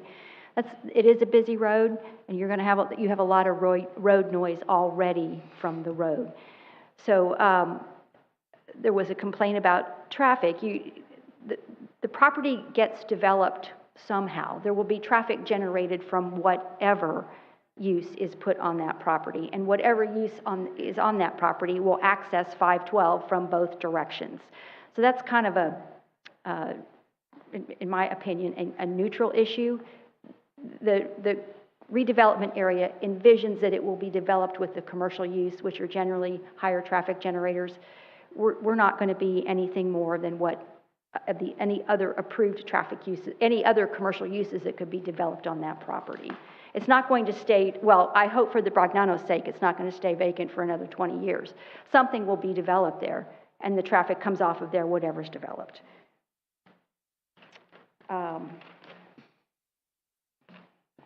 We're going to have questions for you. Yeah, okay. Okay, so you just... Okay, well, okay, let's just go into that. Well, because I have a feeling your questions staff. are going to line up with what I'm going to Yeah, I gotta follow my protocol. So let's go ahead and have staff give us their summary, and then we'll go with you with questions from from our panel here, our commissioners. Thank you, staff. Yes, or because we really don't have questions from you yet to be able to respond. Right. So what I can clarify though, again, is this is just the use that you are considering. The site plan, if it is approved, and it may have some conditions, at that point, then we're back to the point where they have to meet our codes regarding parking, stormwater, landscaping, all of that. And as long as they meet that code, you won't be able to deny it at that point. This is just the use that we're considering tonight. And for our residents that came up with those concerns, that yes, part of our site plan review is that if, they'll have to give us a traffic statement. If it's over 400 trips per day, they'll have to do a full traffic analysis. I think what they've kind of submitted to us isn't going to reach that, but that'll be the county to decide if they need to put in turn lanes or whatever they need to do to make it traffic, for safety of traffic. And of course, we're going to look into stormwater, as we'll get more information on the reclamation system, their sound, their noise analysis. That's down the road for site plan. What you are just considering tonight is the use, and if this is an appropriate place for that car wash. I just wanted to go over in summary that we do have to, the back part of our staff report is the important findings of facts that you do need to consider, and that as you're asking your questions or considering this, to think about these things. That yes, and Ms. Solik started on some of them, that you have to, I'll read them just in for the record again, that the special use will not be detrimental to the public safety and health and welfare or injurious to other properties or improvements within the immediate vicinity. We have staff has kind of left that up to you based on your questions and the answers that you hear, that we feel that is something that's up to you to determine that. The use requested is consistent with the purpose and the intent of the respective district and can be demonstrated to be similar in nature and compatible with the uses allowed in such district. The applicant has opined and given their facts to you that they feel they are. Staff feels that they are not, that it is not consistent with the triangle uses in the triangle, since vehicular maintenance and those car uses were specifically removed from that triangle area. And that you also have to determine if the use is consistent with the comp plan. Staff feels it is not, and you've heard the presentation from the applicant. We have our staff report, and the code requires that if you are to approve it, you may approve it with conditions. Number 9, staff has given you a list of conditions that for your consideration that we feel you may want to add if you are going to make a recommendation of approval. And number 10, the code says that you're supposed to, specifically the Planning and Zoning Commission findings were the same findings that are used for conditional uses, and those are listed in item number 10. It is so designed and located and proposed to be operated so that the public health, safety, and welfare will be protected. We feel that that's a decision that you will make based on some of the questions and answers that you get. It does not present an unduly adverse effect upon other properties in the impacted area in which it is located. There may be, because of the single-purpose building or other reasons that you may feel, or you may feel that it will be okay for that area. Based on the scale that the intensity, operation, and the use shall not generate unreasonable noise, traffic congestion, and other potential nuisances as hazards to the contiguous residential properties. Staff has stated that we maybe have a little concern with the number of vacuums for noise, but again, that'll be your consideration. And we have suggested that as a condition of approval, if you feel it may, that those may be reduced. That it conforms to all the applicable provisions of the district in which the use is to be located. We feel that this car wash use is too similar in nature to the removed vehicular service and maintenance and auto sales uses, and that therefore it does not conform with the provisions of the Sebastian Boulevard Triangle District. However, if it is approved through your recommendation and by City Council, we will make sure that it does meet then all of the conditions of the overlay district with regards to architectural, signage, landscaping, and site plan requirements. There is no specific criteria in the code, so number 5 is not necessarily applicable, and that is consistent with the Code of Ordinances and Comprehensive Plan, and staff has opined that it is not. But that is, when you do your consideration and make your motion, if you can at least address those that you feel it does or does not meet that criteria that's required by you in your consideration. Thank you very much. Okay, now we're opening. Could we have a 5-minute recess? Would you like, can we get a 5-minute recess? Sure. Okay, let's take a 5-minute recess. I will be back.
Okay, now we're opening the deliberation from our commissioners, and now's where we're gonna start asking questions. So commissioners, please, who wants to start? Want that end, please? All right, I'll start down here. So I carefully listened to everybody speak here, and it's clear that there's a lot of opinions and different perspectives. I just wanted to start to say that, you know, I am very aware of how detailed our staff is in reviewing our code and applying our code and reviewing the different sections of code and applying things. So I understand the applicant's concern when she came up and presented, but I'm aware that, you know, the staff is very detailed in the review. I do have a few questions for various folks. My first question would be to you, Dory. Do we have any history of other special use applications that have since been approved or denied in the Triangle District since the removal of vehicular uses was implemented? No. The last new development in the Triangle, I'm sorry, I was going to say the Firehouse Garage. Firehouse Garage was the impetus that had everybody say, hey, this isn't really what we want in our gateway and down to the downtown area, more industrial and car type of uses, so it was removed. But since then, and they are correct, the property where this is proposed and where the Sherwin-Williams and the O'Reilly's paint store was one large parcel with a very large spring-fed lake in it, that had vegetation around it. You can barely see the lake, but the current property owners and another developer, Mr. Rahm, they're the ones that went through all the process with DEP and St. John's to fill in that lake and created this Rahm commercial subdivision with the access off of but no, in direct answer to your question, I apologize. Sherwin-Williams and the O'Reillys are considered retail stores, so they were certainly included in the permitted uses for the CG, but there have not been any special use permits in the Triangle specifically, no. So then it's fair to say then that all of the uses that the applicant had mentioned in her presentation, that those uses would not have been special uses because they were either done before or are uses that were permitted? Yes, and some of the uses that she noted were actually not in the Triangle. They were in the community redevelopment area, but like the auto glass repair, the self-storage, the conditioning business, and the vape lounge, they are on the south side of Sebastian Boulevard. They're in the community redevelopment area, but not in the Sebastian Triangle. That's covered by the uses where these vehicular uses were removed. So they are outside of the actual Triangle District. They're part of the 512 overlay, they're part of the CRA, but they're not in the Triangle Boulevard. Okay. And yes, the other ones that have been built have all been permitted uses at the time. There really hasn't been a lot of development besides those two retail stores in the Triangle. So it does appear that, yeah, achieving that master plan is going very slow. Okay. But it doesn't mean that it's not in place. I have a question for the applicant. Hi. Yes, Ms. Battles? So I think it was discussed that you guys could handle up to 120 trips per day. I wanted to ask, how many do you guys anticipate serving? Okay, well, you said trips. We said Sorry. 120 cars. Cars, yeah. Sean, come on up. But I also have it. Per hour, sorry. It was 120 per hour, Right. sorry. But Yes. the engineer also, during the break, gave me the trip generation for our particular use. And I'd like to have her come in and tell you that how it compares to other commercial uses. So Sean? So Sean McGovern. Sean McGovern, sorry, I'll get used to this eventually. Our facility is designed to run between 120 and 150 cars an hour. However, that is not what we typically see. We typically see during normal operational hours anywhere from probably 20 to 40 cars Our best days are going to be Friday, Saturday, and Sunday. Saturday being the highest, Sunday then Friday. Thursday's typically our slowest day. It's just typical traffic patterns. In some communities, Monday's actually a fairly strong day as well. On Saturdays and Sundays, we may see upwards of 600 trips or cars in the entire time frame of our operating hours. We're typically open from 8 until 7. So we are looking at less than 100 cars an hour, even on our busiest days. So we're not looking at a high traffic count. Again, Teresa can certainly give us far more information about that, but we are typically on traffic early in the day on a Saturday. As you get later in the evening, traffic starts to back off. Teresa Curry, Curry, 70 Mansell Court in Roswell, Georgia. And it's good that operationally matches our trip generations that we calculated, because this is zoned commercial and there's a lot more intensive uses. We're actually on the low end of trip generation. So during the PM peak hour, during the week, we only generate 50 trips. And that doesn't even take into account the bypass traffic, which is the cars that are passing by and getting their car washed. This is anticipating people coming to us. So that's a very low number compared to if a fast food restaurant went here or retail. And actually their peak hour is Saturday morning, so it doesn't even compete with your typical workday commute, either in the morning or the evening. You're going to see the majority of the traffic Saturday morning. Okay, so I appreciate that explanation. My question was kind of trying to get to the point of the number that you guys anticipate for your business.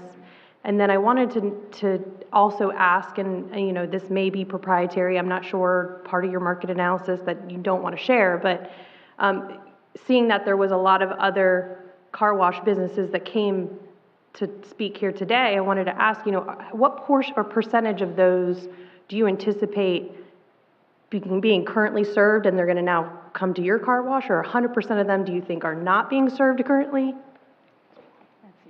Thanks, Teresa. That's a complex question. Some of it I can't answer. I mean, but what we've learned in car washing, and again, we've been in car washing since 1988. We started off in full service, which is the customer actually gets their car washed through a tunnel, but then we actually finish the inside for you. Car wash businesses typically generate additional customers because it's a product that's not currently available in many markets. You have, again, the self-serve car washes and the in-bay automatics. Those are very typical in small towns. As towns grow, the express washes typically seem to come in. But they typically generate more customers. So people that weren't car wash customers before are now car wash customers. So it's not, because you don't have a service, you're washing in your driveway. And now you have a service available to you, and you can now take advantage of that service. So it's a complex question that you're asking, but I'm trying to figure out how I can best answer it without getting into how we fully analyze a site. So a follow-up question to that, because I am not a car wash expert, okay? I do go to car washes, but you know, a lot of this I'm learning a lot from you guys.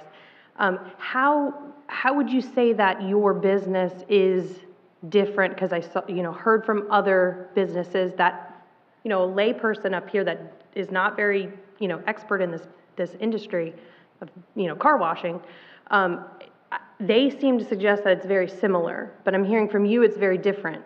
So can you kind of elaborate as to like why your express car wash is different than the other express car washes? Because they had mentioned that they were retrofitting and doing the you know, you sit in the car and you go through. I guess explain.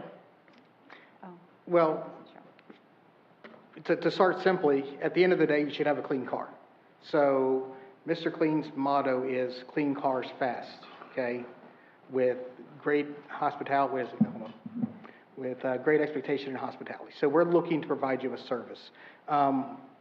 We are doing the work for the exterior of your car. You have the ability to do the interior yourself. We do it quickly. We typically can do a car wash in 3 to 4 minutes. When you go to an in-bay automatic, if you use the wand wash, it is your time outside the car cleaning your own car. If you use their in-bay automatic, it's typically a 6 to 10 minute process based on the packages you choose. Some can do it faster, some can do it in approximately 3 to 4 minutes, but industry average is somewhere in the 6 to 8 minute range. So we're doing the process faster. We also clean a very good car. We actually touch the car multiple times with multiple pieces of equipment to try to find ways to get the car as clean as possible. In-bay automatics have a limited capability to do that simply because of the geometry of the machine itself. That's why there's probably an opportunity that he's making these adjustments to his wash to allow him to get a cleaner car more quickly instead of utilizing the in-bay automatic that he had previously. It's, I guess, that example that I gave here was you have McDonald's and you have Ruth Chris.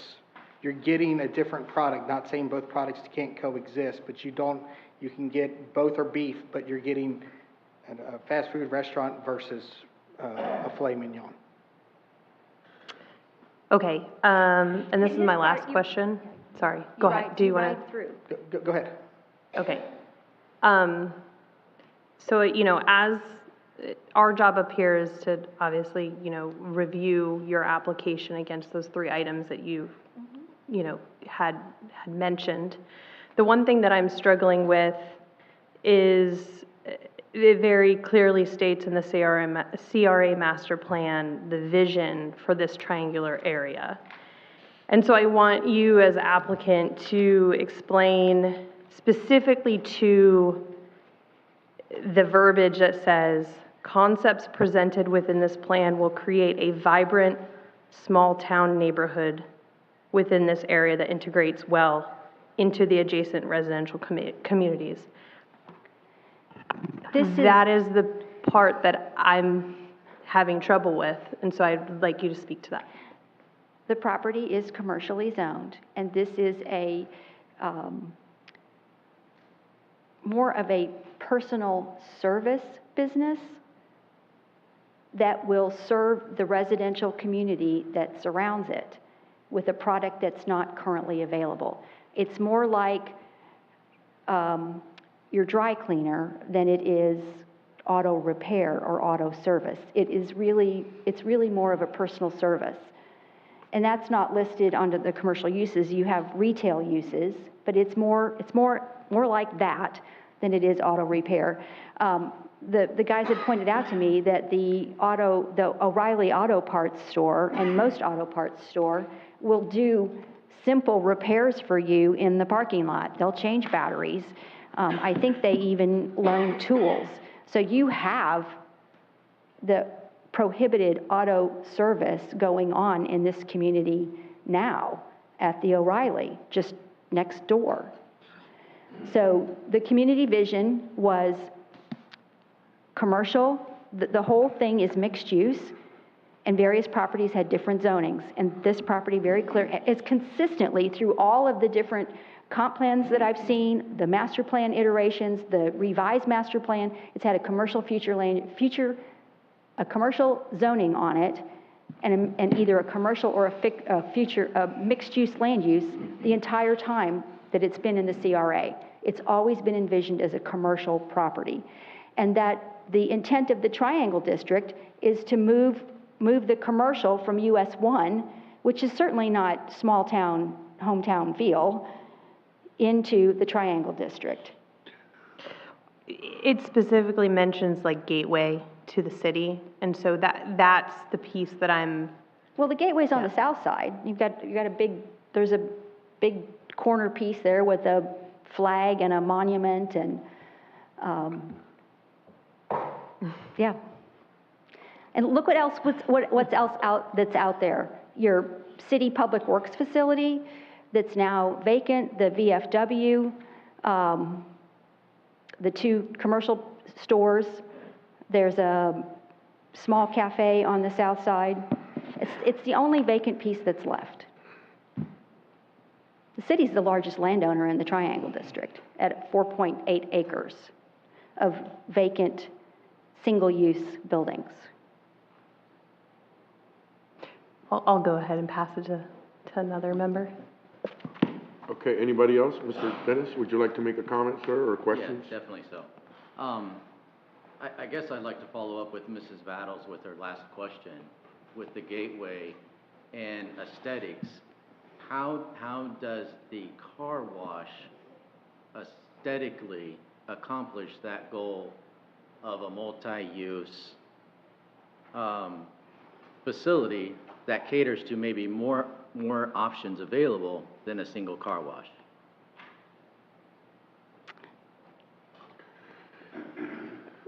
Run it by me. So Mrs. Battles mentioned the gateway Right, and aesthetically. the aesthetics for the environment of creating a specific feel and a look. So how does that car wash accomplish that in this area? We will meet the architectural design guidelines of the district, which is the roof style, just like you did on the O'Reilly Auto Parts in the paint store. Okay. Okay. That's not necessarily what I asked, but that's okay. Well, I'll accept That's okay. I'm afraid I didn't understand your That's question. okay. Try me again. No, that's okay. I've got a couple more questions for you. So you mentioned that there's 20 to 40 cars an hour, and I'm curious of what you did not bring a market analysis for us to be able to evaluate with, because it's going to be proprietary. We respect that. But where did these numbers come from, 20 to 40 cars an hour? What kind of population is this area in? That, Sean, you're gonna have to come up. That's based on his experience running the 12 locations that you have? Currently have 13 locations open. Sean McGovern. Those are based on historical data. So similar markets, similar traffic counts, similar residential density, similar competition.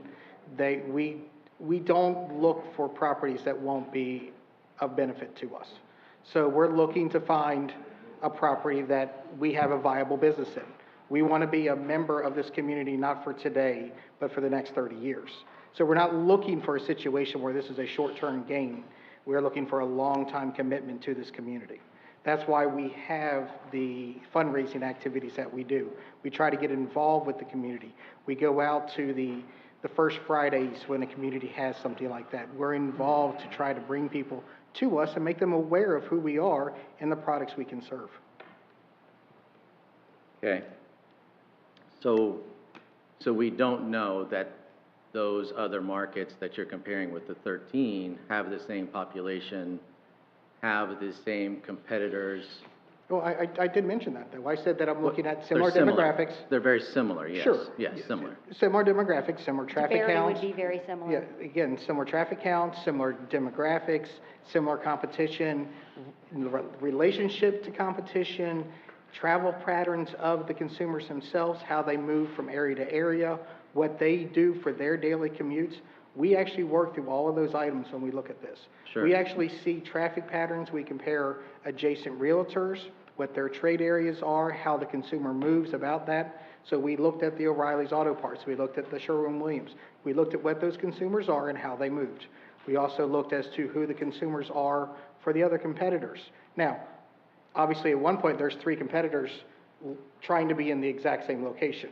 So that's a different situation than what we're looking at here. We are removed from those like-kind competitors by quite some distance, and traffic patterns change based on that. Consumers come, people try to get their car washed close to home. The majority of traffic for car washing is typically from the house to the car wash and returning home. So it is a typical traffic pattern. It's a Saturday morning activity. I got to get the car washed today. So I run down, get the car washed, go back. I go to the soccer game, I go to the football game, whatever it is. But that's the typical pattern of the Saturday morning person. They're running out, getting that errand done, and coming home. Sure. So I'm listening to what you said, that this is a business that's best for you.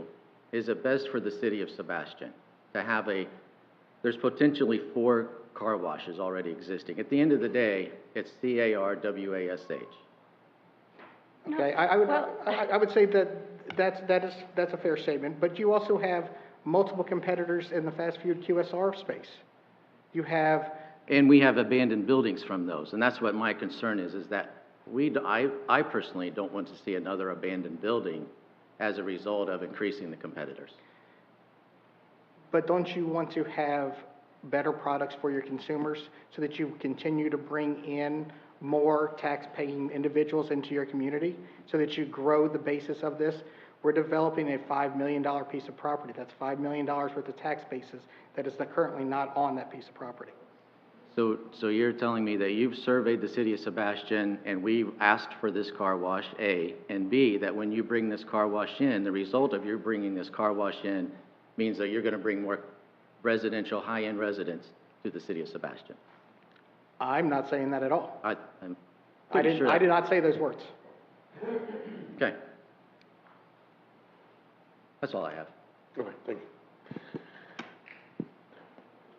I have a question for Dory. I remember when Firehouse did come with their application. Is it still in operation, that building? I avoid 512 when I have to do errands, so. It is. It did go through a bankruptcy chapter. The new owners lapsed their business. They had to go back before city council to request it be extended or still be able to use that. It was with conditions. There are some code enforcement violations on the property right now. But yes, Firehouse is it's a non-conforming use in that district. And I remember how he stood before planning and zoning and city council promising to stay within all the parameters and didn't. I know we're only reviewing the use for the area, not the site plan. And being from up north, after snow and the sand and the salt, car washers are very, very busy. I've been here 21 years and I've not seen one car wash very, very busy. I don't know where you get your figures from that you feel we're going to support another car wash. Maybe you could expand a bit? Sean McGovern, we're bringing a product that's not in your market right now. We're bringing a product that you don't have to get out of your car and wash your car. We're bringing a product that has membership, so you can wash your car as often as you want within a month. We're bringing a product that is very different in terms of how the consumer consumes this product as opposed to the other car washes in the area. And I'd like to add too that, remember, we don't want to cross the line of the free enterprise and the right for business. The concern though is that because of maybe saturation, that these are, at least for staff, they're single purpose buildings. That's the point that our concern is that yes, if, we wouldn't be having this conversation if it was Domino's across the street from Pizza Hut or something. But it's if one of those businesses went under, the building itself is easy enough to be adapted to another use, retail, medical, another restaurant.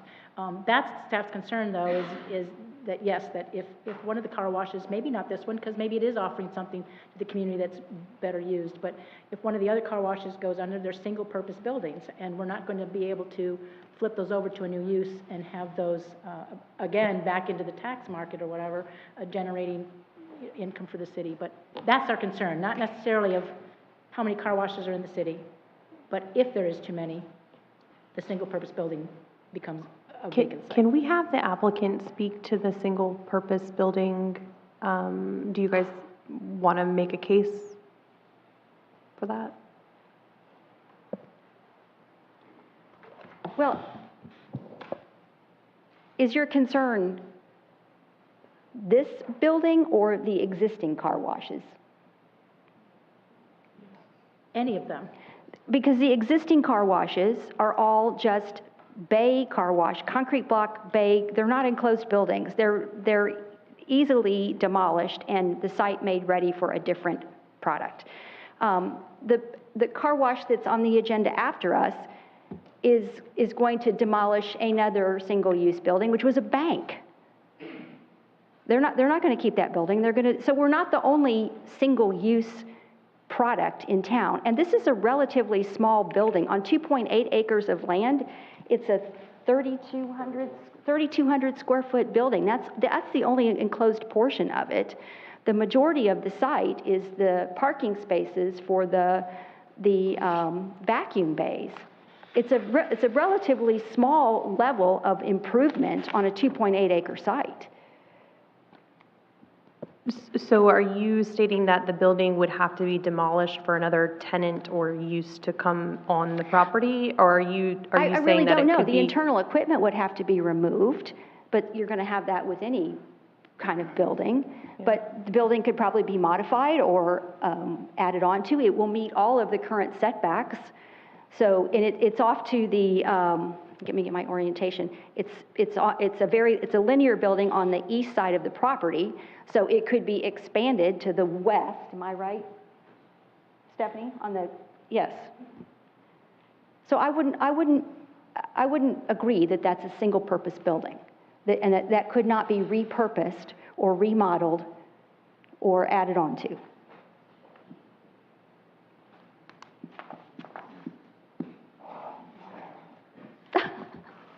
Okay. Ms. Kottberg, you're next. Thank you. I am conflicted.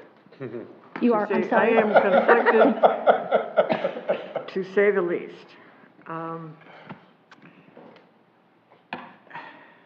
Our purpose is to determine whether we should allow a special use outside of what, whether you like it or not, is on the books. I've been here forever, practically. I often tell people I got here 10 minutes after God made sand. I was here when the moratorium went into effect. I was here when the firehouse garage came in. I was here when the overlay was put in the triangle. I was here for all of the discussions.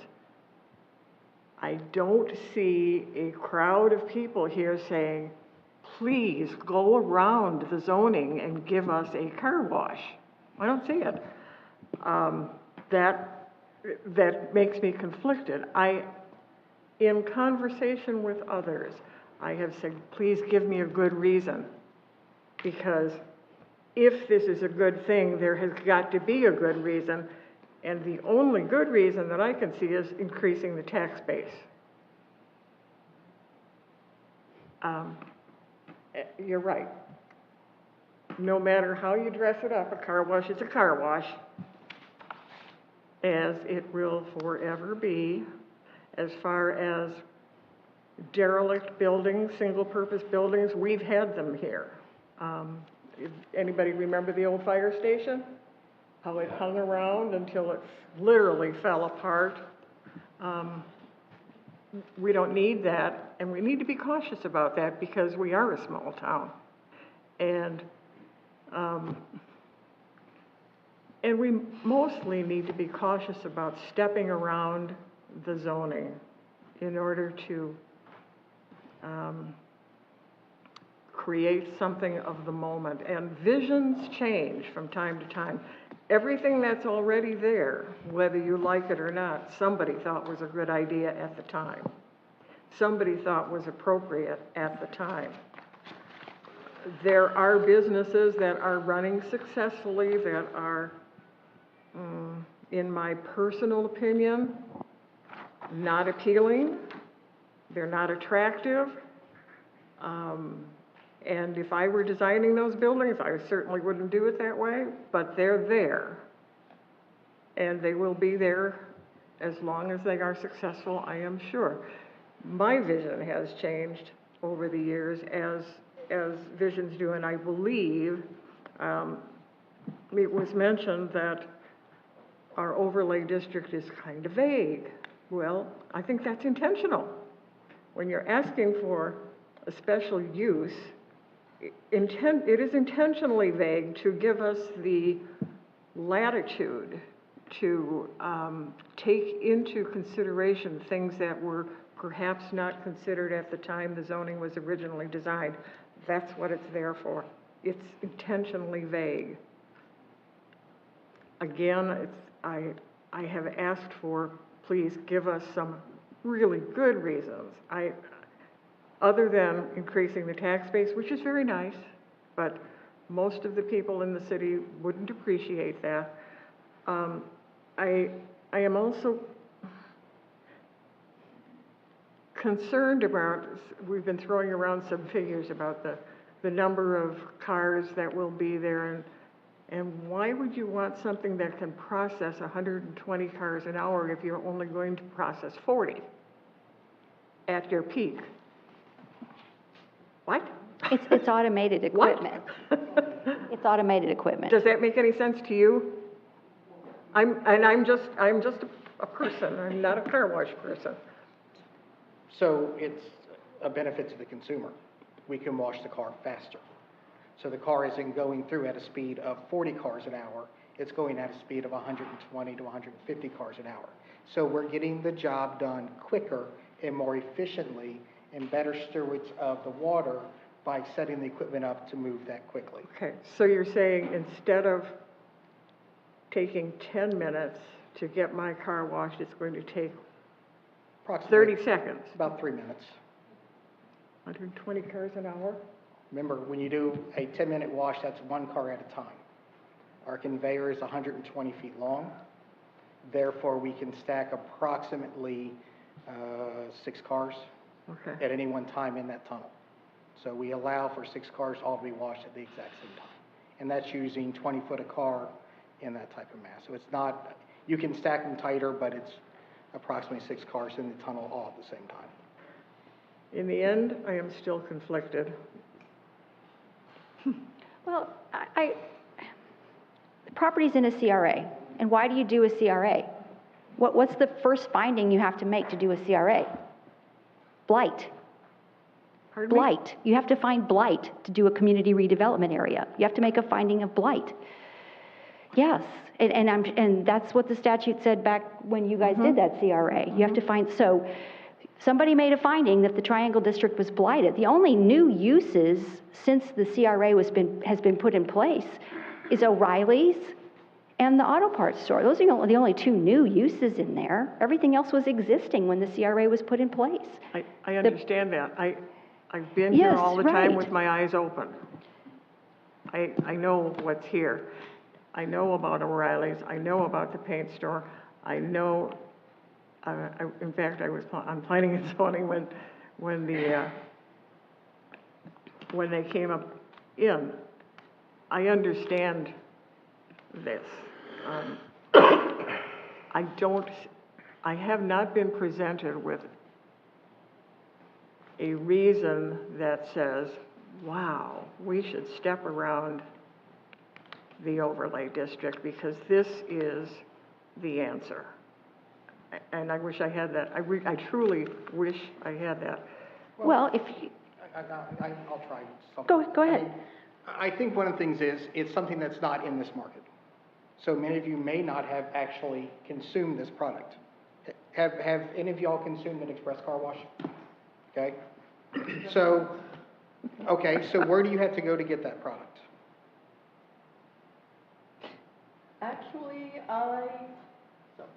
Actually, when I worked in Newtown, Connecticut, had to drive a couple of miles and then wait in a very long line after the snow melted and the sand and the salted ice.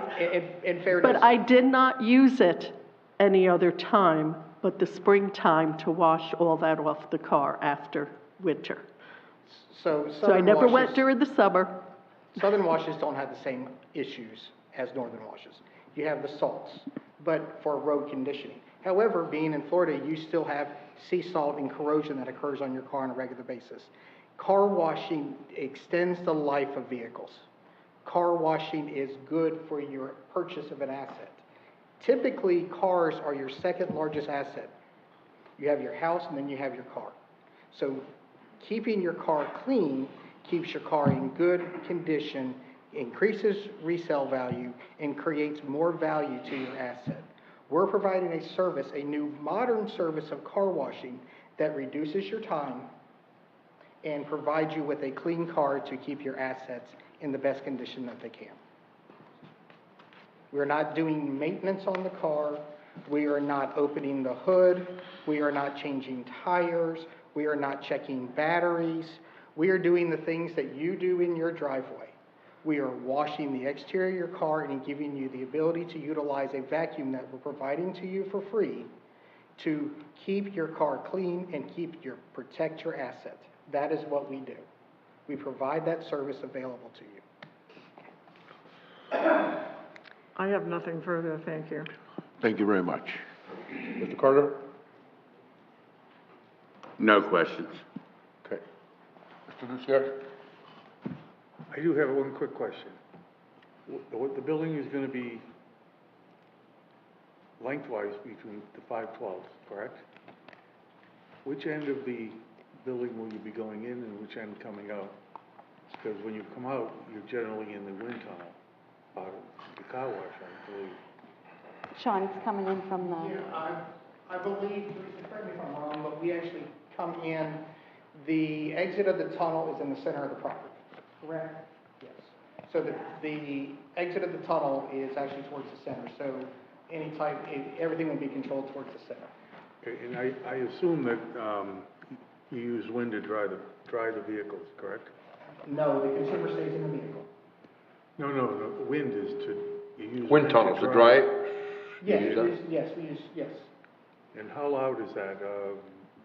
Is there I read somewhere it was 80 decibels or? Yes. I mean, you're kind of close to Orange Heights at that point. I'm just worried about the noise. That's on the south side.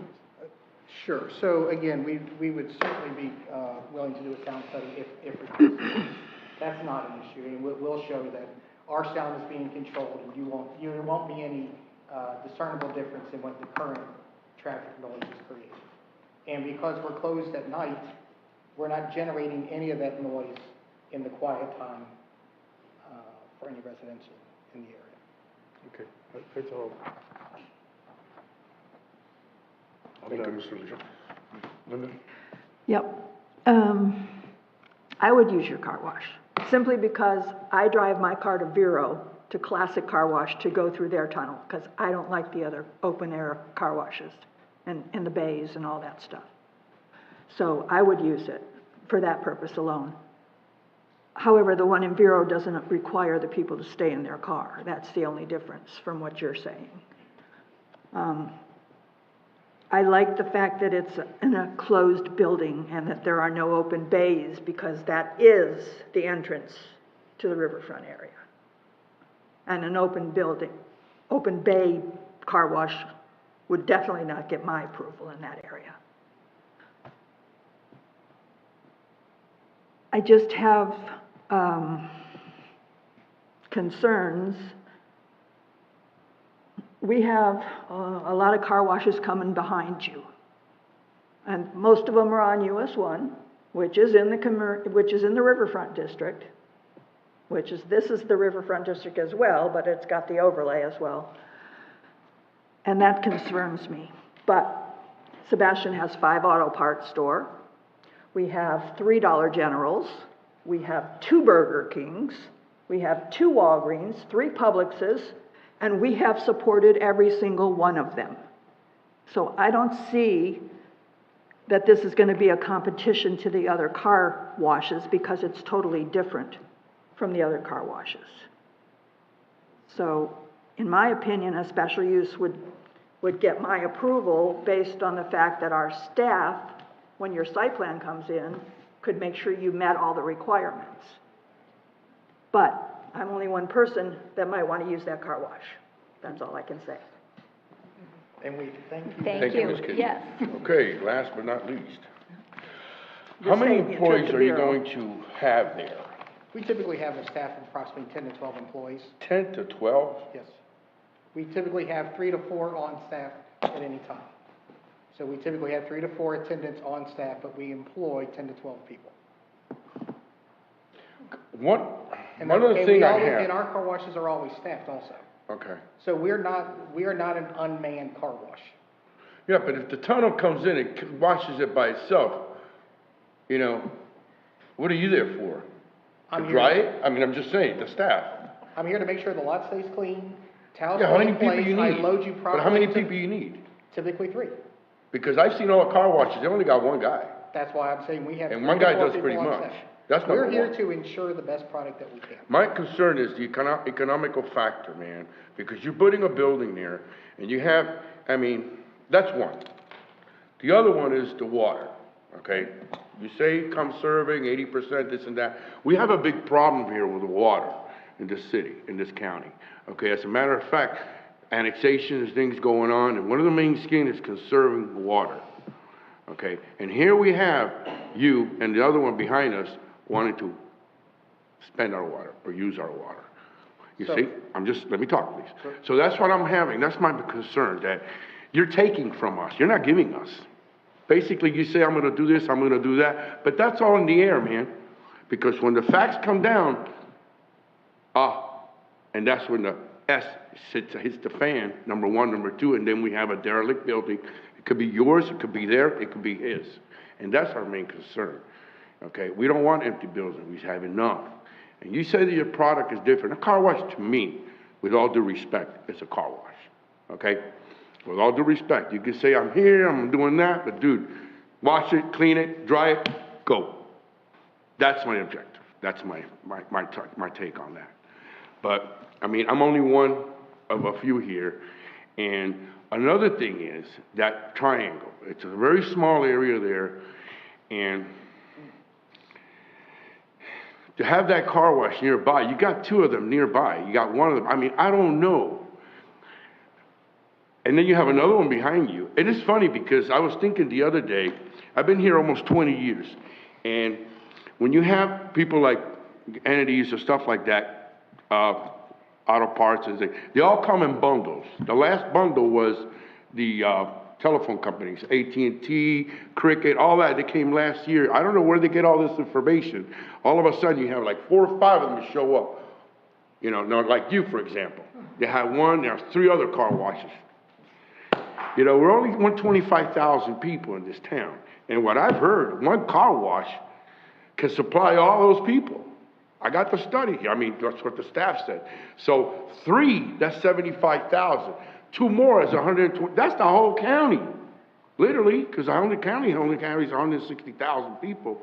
So I don't know what to tell. I mean, you can come with your analysis and you can come with everything, and I respect that, and that's very well thought of. But here we are, man. This is our town, you know, and we're trying to take care of it as much as possible. And we hear from them, okay, good, bad, or ugly. We're going to hear from them. So we have to make the right decision, whether it's good or bad, pretty or not, you know, and so that's where I'm at.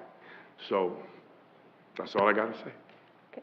Professional car washes are a steward of water. Oh, sorry? A steward of water.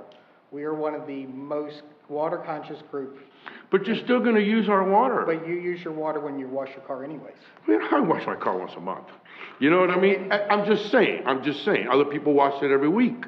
Other people are fascinated with cars. You know, they don't want to have it dirty. But I'm just saying, in general, sir, in general. You can bring all your perspective, you can bring all those things, you can work it out. Like when you're going to do an analysis on a home, I can work it out. Like a whole bunch of stuff. You can always work your numbers. Believe me, okay? But that's where I'm at right now. As far as where you say the auto parts and all that, they employ people, okay? They employ. I don't know, because this gentleman, I could ask him, I don't see too many people in the car washes that are sitting around employed, and the only one is the one that she goes to down south, what, the Classic or whatever, but those people are washing their cars. They pass through the tunnel, you see everybody involved. You're telling me you're not going to do that. No, the tunnel does that, and then you clean the car. No, that's not what I said, sir. Okay. I said I have staff, I have 3 to 4 people on that staff. are going to clean the cars? No, the machine cleans the car. Right. We help you, we make sure you have any issues at the POS station or where you purchase the wash. We always have an attendant there to make sure if there's any issues, we're there to resolve it. We have a person that guides you onto the track so that you can be loaded properly and not have any issues while going through it. We go through a safety protocol to ensure that you understand the function of the wash and that you're sent safely through the wash. We have signage throughout the wash that tells you what's occurring, and then we have an exit sign that... But please explain to me, what's occurring? I mean, car wash, Sud, I'm putting the soap, I'm rinsing, I'm putting the protective, and then I'm blowing it dry. Okay. Dude, that's the most simplest thing I ever seen. Now, what other faction or what other stuff you put involved, I don't know, because I've gone through tunnels. But I'm still employing 10 to 12 people from this I community. don't think you are, And sir. I'm sorry, with all due respect, I don't think you will. Oh, sir, I am. And I have 3 to 4 people on staff every day, and it's typically 4 to 5 different people throughout the day, because we do an early staff and a late staff. We change staffing. But you're only open one shift. But we employ different, I mean, you don't run a store and run these same people all day long. Well, if it's one shift, yes. But 8 we're to not- 4, you want shift. We're running 8 to 7, sir. There you go. That's 2 to 3 shifts. 2 to 3 shift, 8 to 7? Yes, sir. 8 in the because morning to 7 in the afternoon?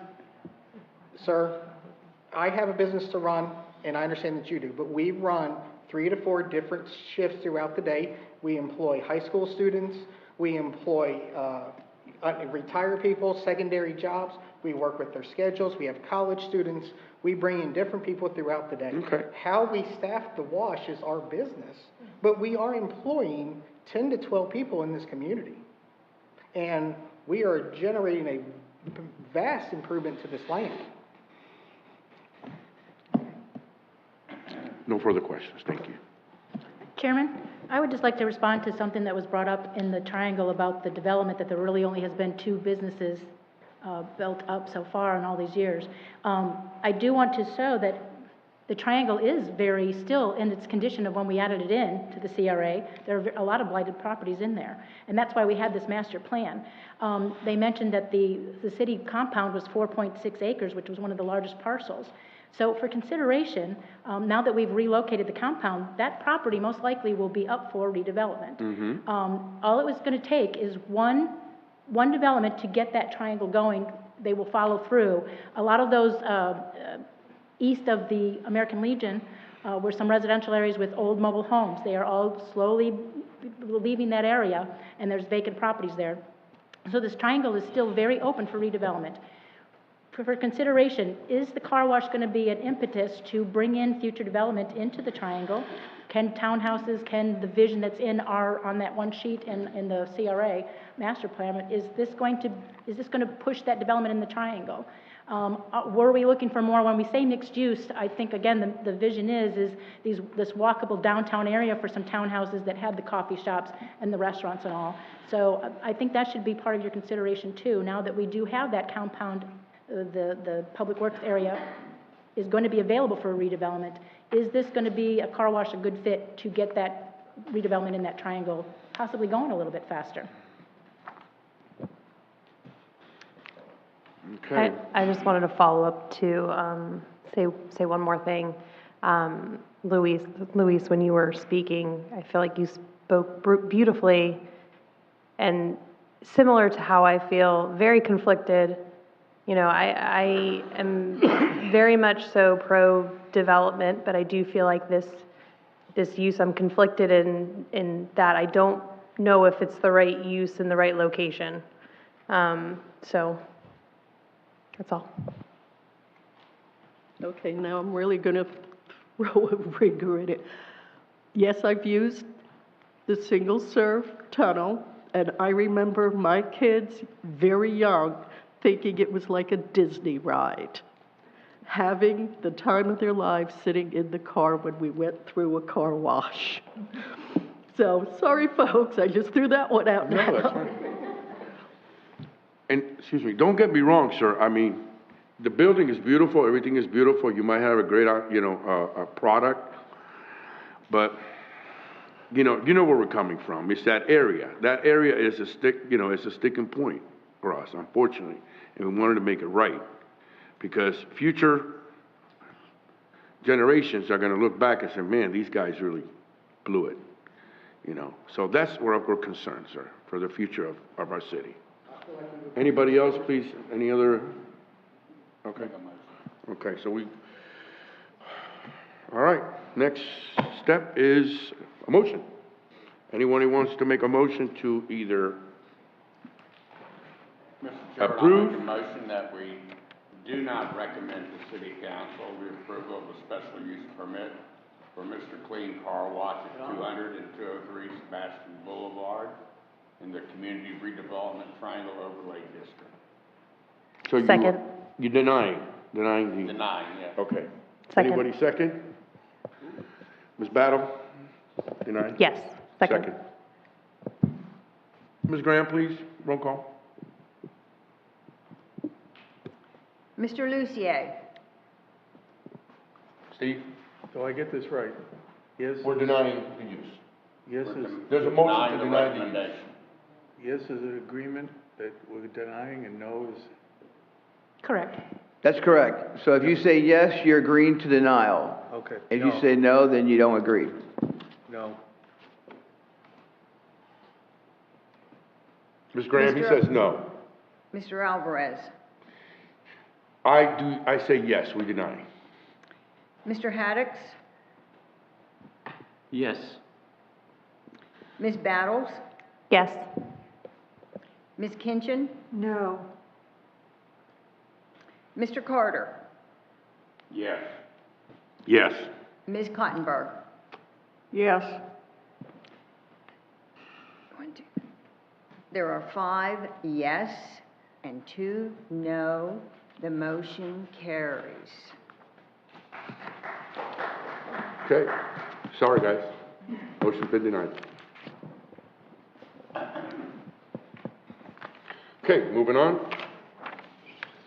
to the next car wash. Just to follow up, this was your recommendation to City Council. Okay, They'll be sorry? This was a recommendation to City Council.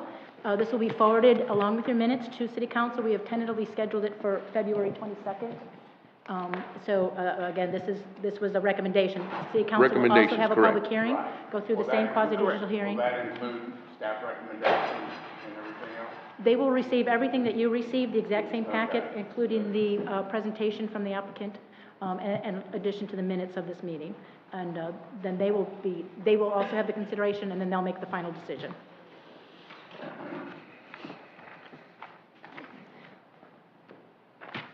Okay, moving right on. We have,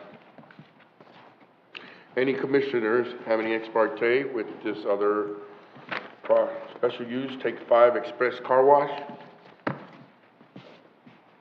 No? See none? Okay. Swear.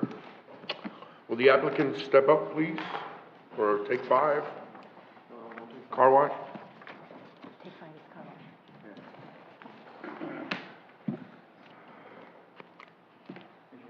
Do you swear or affirm the testimony you're about to get today during the planning and zoning January 19th meeting to be the truth, the whole truth, so help you God? Yes. Witness is sworn. Okay. Thank you. All right, sir. Can you make Del a presentation, Renfro. please?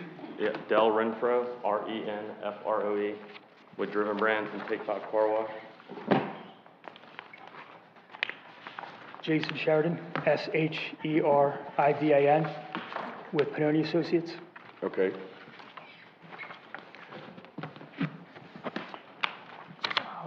So we are here to present, asking for a special use permit for the proposed site just south of the Walmart Supercenter along US 1. As you can see on the site plan in front of you, it is just south of the Walmart Supercenter. It's currently an abandoned vacant bank. It's about a little over 1 acre, and it's in the center of the commercial riverfront zoning district. And it does front US 1, which has about 22,600 vehicles a day on average. So you can see the site plan overlaid over the aerial image. Access, we have a common easement with Walmart with direct access to US 1. To the back, adjacent to the stormwater pond that will support the site, there is also a common driveway to Jackson Street for northbound access to US 1. You can see by the trip generation table, now this is from the ITE manual, the International Traffic Manual. Yes, I'm aware. Based on the bank, 4,000 square foot bank with the drive-through, we are reducing both the peak traffic and the weekday average. So we know that the surrounding areas can support the traffic that will be generated from the site. And the site layout, as you can see, we have 18 queuing spaces in front of the kiosk, going to the single tunnel car wash. You work your way south clockwise through the 18 vacuum stalls, continuing to the 19 parking stalls and exit through the driveway to the, it was the southeast corner adjacent to that stormwater pond. The architectural design, again, this will be more detailed in the staff report, but it will be complying with the Riverfront Overlay District requirements. I think there's been a lot of discussion on the existing car washes in the area, most of which were noted in the staff report. The existing facilities are, again, they're self-service or in bay, which for reasons explained before, we don't really compete with. They're not set up to turn around the volume that we are, and there's a lot larger vehicles going through there for the car washes. Look, I'm going to let Del Renfro, Driven Brands, I'm going to let him finish his part of the presentation, but I do want to say, there's no doubt, there's other car washes. We're going to compete some with the other car washes. And if you look at it from a point of just Sebastian, the 20,000, 25,000 people, we're going to compete in the Pelican Car Wash. I'm glad he came. They're upgrading, doing kind of similar stuff. But what I would say is that, it's my job. I don't know a ton of the technical stuff about this, but it's my job to find these locations. And the way we look at it is a regional trade area, right? And so, our average cars per day is 150 cars a day. That Walmart does over 130 monthly visits. So it's basically less than 5% of the monthly visits that's already generated from Walmart that we would be trying to get. So I don't necessarily think we're going to take a ton of the local business from the Pelican guy. I hope we don't. But I think what you get with us being the second largest car wash brand in the country, we have 390 locations and, probably over 400 by the end of the year. Regionally, we'll have, most of those locations have over 100 monthly subscribers. So people that are coming from out of town, coming to visit Pelican Island, we'll have that in front of the Walmart to be able to use that they already have subscriptions to. And that's just, one of the things that I think I would look at is what I do, what I look at whenever I'm looking at these locations. So in the staff report, it was noted a couple websites referring to the per capita, number of car washes per capita was referenced. And we have gone through and looked at the best site locations. Now, the best sites would be the ease of access, highly traveled streets or roads, and sufficient space. And if you look at the highlighted section, there's primarily a location that would be in an area near a Walmart or a commercial area like a strip mall.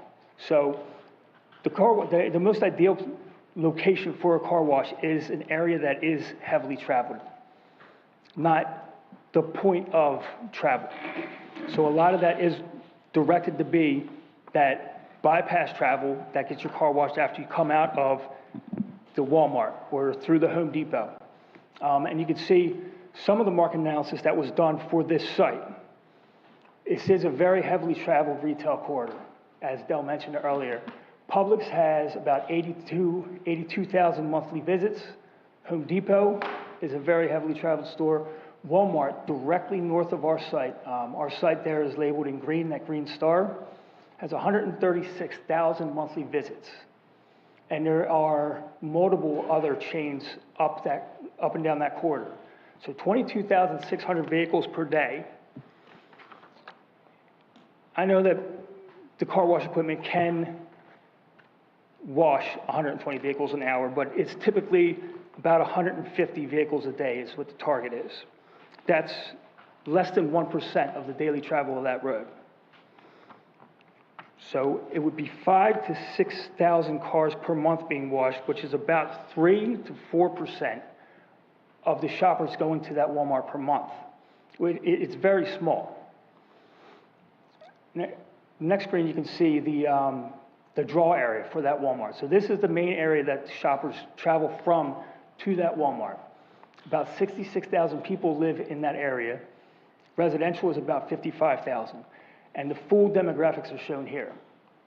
The polygon was the area to the Walmart, which again, it's about 66,000 people, about 39,500 total vehicles. And then we also referenced in our, in the investigation, a 3, 5, and 15-mile market overview. And you can also see the population growth in the last 10 years. It was brought up earlier that it was slowing down, but based on the research that we've done, it's the last 10 years about 50% growth, which is consistent with Florida as a whole. So it's not really slowing down much. But again, to reference what Dell mentioned earlier, Driven Brands is a national company. It's a public company that has multiple auto corporations or companies underneath of it. Take 5 Car Wash and Oil Change are 2 of them that put in a significant amount of research in determining the most sustainable location. So this is another tunnel? It is. Oh, okay. Same number of employees. We're at the tunnels now, huh? But Okay. it is located, in a district that is consistent with the comprehensive plan and the code of ordinances. It is another single-purpose building. That was another item that was brought up multiple times. About 85% of redevelopment is ground-up construction. And most of that is based on the location of the site. The location of the property is what's going to determine the value of that site. Whether or not it's a building that can be repurposed, sometimes it does. We also noted earlier that we have seen a couple drive-through liquor stores that were at one point car washes. So technically, it's not a single-purpose building. But I don't know that that's a major factor. It is on a prime piece of land just south of Walmart on a very heavily traveled commercial road. We know exactly its where it's value will be, Another life building. I'm sorry, what was that? Go ahead. The bank. Yeah, yes, and the bank is another single-purpose building that is vacant until now. And That's it. yep, I don't. Sorry for 3 hours Time for of questions car wash now, or- talk. Hold on. Yeah. I'll come to you now, later. Let's list the staff, and then we'll come to you Yep, guys for okay. questions. Thank you, sir, for your presentation. Staff, please. Thank you, Commissioners. This again is a special use permit request for a car wash. I think since we spent a lot of time on the other cars, this one should be looked at on its own merits. These are two different applications. However, there is a lot of the same concerns. What I can start off by saying is this is in a community redevelopment area also in the CRA. However, vehicular maintenance and services are allowed, and some of those auto sales is not allowed in this zoning district, but the vehicular maintenance and service use is a conditional use in this CR zoning district. So there are some of the auto uses, if you want to connect the car wash, saying that that's similar, allowed in this. And it is a different corridor. It's the US 1 corridor, which is also mentioned in our master plan, but it has a much different vision than it does in the triangle. So some of that concern is not the same for this application. A quick site history of it, though. Yes, there is an existing bank on here. It was the World Savings Bank. I'm not sure, it went under. It has been vacant for 10 years. We have had numerous due diligence calls on restaurants because the drive-through is there, other uses that were adaptable for that, permitted and conditional uses. I cannot speak to, regarding the owner on why none of those businesses, those leases went through.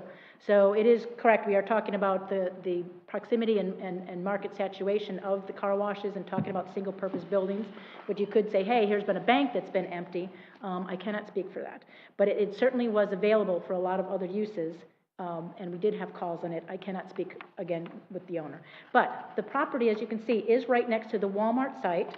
The Walmart was built first before the bank, and at the time that the bank was built, FDOT came in and said, you're too close to the entrance to the Walmart, we're not going to give you a driveway for this site. So they had to go through and negotiations with Walmart through their parking lot to get access to the site. The road behind there, as you go off of Jackson Street and turn now, that is not a continuation of Jackson Street. That is a private drive that's owned by Walmart. It's considered part of their site plan. And the large lake that Walmart has is not a master plan for these properties. That is their own stormwater. So Walmart came together with this access easement. This document is recorded. And at the time, they also put use restrictions on the property, competing businesses. Walmart has a tire change and an auto change. You couldn't have a vehicular maintenance service here. They have an eye doctor. They don't, optometrist doctors would not be able to go into that existing building. Some of those competing business, and there was a list of others. So when Take 5 did approach us and start their due diligence on this property, we said for everybody's sake, so we don't waste any time, please contact Walmart to make sure that they're okay with the car wash use on this site, and that is an exhibit in your thing. We did get that before we even had a pre-application meeting, so that Walmart was aware that this was proposed and that they were okay with that use also. So I can disclose that Walmart has given written approval for the car wash. Our concerns, as you can see, again, is more of the location of this particular car wash. We had a previous car wash that was going to be right up the road from our existing, the Pelican Island car wash. That special use came before you in October of 2001. They withdrew their application after they came before the board, so we don't know what City Council would consider. But the issue is the same. It is 1,100 feet from the existing Pelican car wash. And then also there are 3 properties north of the cemetery that are kind of an enclave in the county. They have not been annexed in. We have not closed off that boundary. There are 3 properties. They're zoned commercial limited. Car washes are a permitted use on those properties. And yes, they do have an application under site plan review. That's what I thought. They've gone through. I gave you the first page to verify that yes, they have an application, site plan application in. It was 12 pages though of comments, and it was a few months ago. I have not seen if they are continuing on through the county, but it is a permitted use, and I'm sure if they go through that, most likely that car wash will be there. So we will have 3 car washes within 1,100 feet of each other. And then again, our concern is more of, yes, will we have 1 or 2 of these car washes, single purpose buildings, go out of business, and then we are left with some vacant properties in our US 1 corridor. Noise, they're not abutting it. This particular car wash is not abutting any residential areas, and they're proposing 13 or 18 vacuum stations, but I don't believe noise would be an issue. Railroad track is to the west of them in US 1. And again, we had noted that the conceptual elevation that they did give us with their application would not meet our overlay district requirements. We certainly would work with them on that. But that again is again our concern. They presented some market information to you tonight, but we didn't get that when we did our staff report. We still have concerns with that. So there's not a strong recommendation of approval or denial on this. That would be up to your consideration on your thoughts of the proximity of this car wash to the other 2 across the street. And again, we have laid out and request that you also review the required findings of facts and the conditions of approval, then the planning and zoning findings, and make a recommendation to City Council. We request that our staff report and our exhibits be entered as official into the record. We did not receive any formal letters or anything for or against this application. Thank you very much. Okay, commissioners, ask questions, please, to the applicant. You have any questions for the, You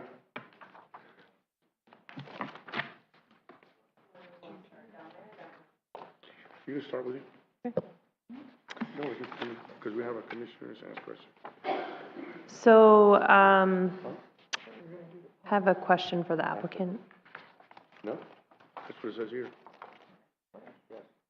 So, you had mentioned the 150 trips per day that you anticipate being able to serve or serving, and you did mention a lot of those those people being generated from the Walmart, as Walmart customers using your facility after shopping. Do you have a grasp of percent of your 150 trips that would be otherwise served by other existing car washes? No, in the 150, that's just our average for a brand wide, so that's the number I used. But no, I don't have any information to support that coming from other car washes. Okay. That also is the average number daily in that IT manual for car wash. Actually, I believe it's 125. Okay. So it is pretty consistent with, it's a little lower than industry standard. Excuse me, sir, can you lower your microphone, put a mic, yeah, so we can hear you. There you go. Sorry. Thank you.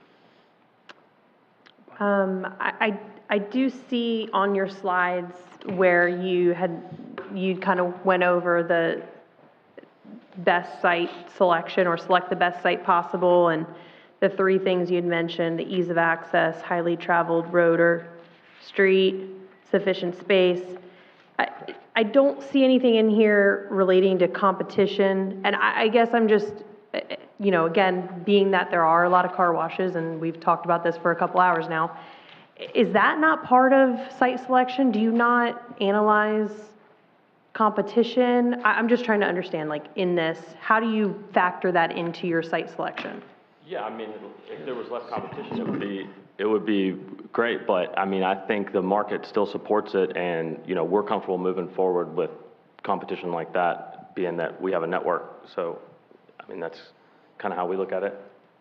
Yeah, and I mean, I respect that, because obviously, you know, you're the expert in determining where to place these things and finding out the right location as far as market, right? So, us as, you know, our job looking at our community, trying to figure out if it makes sense for our community with the knowledge that we have. So this slide was also added just to show that this site that we're proposing the car wash on meets all of those items.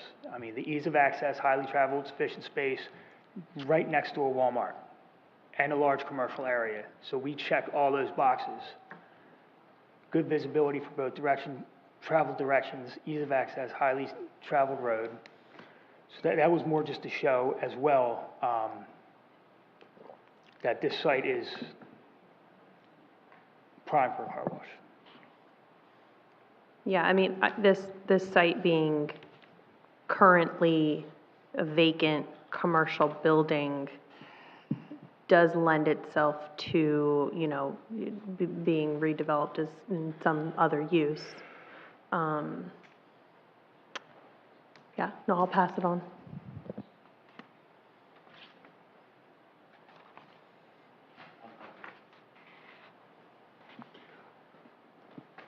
I'm curious, did you happen to research accidents in that area, Jackson Street intersection?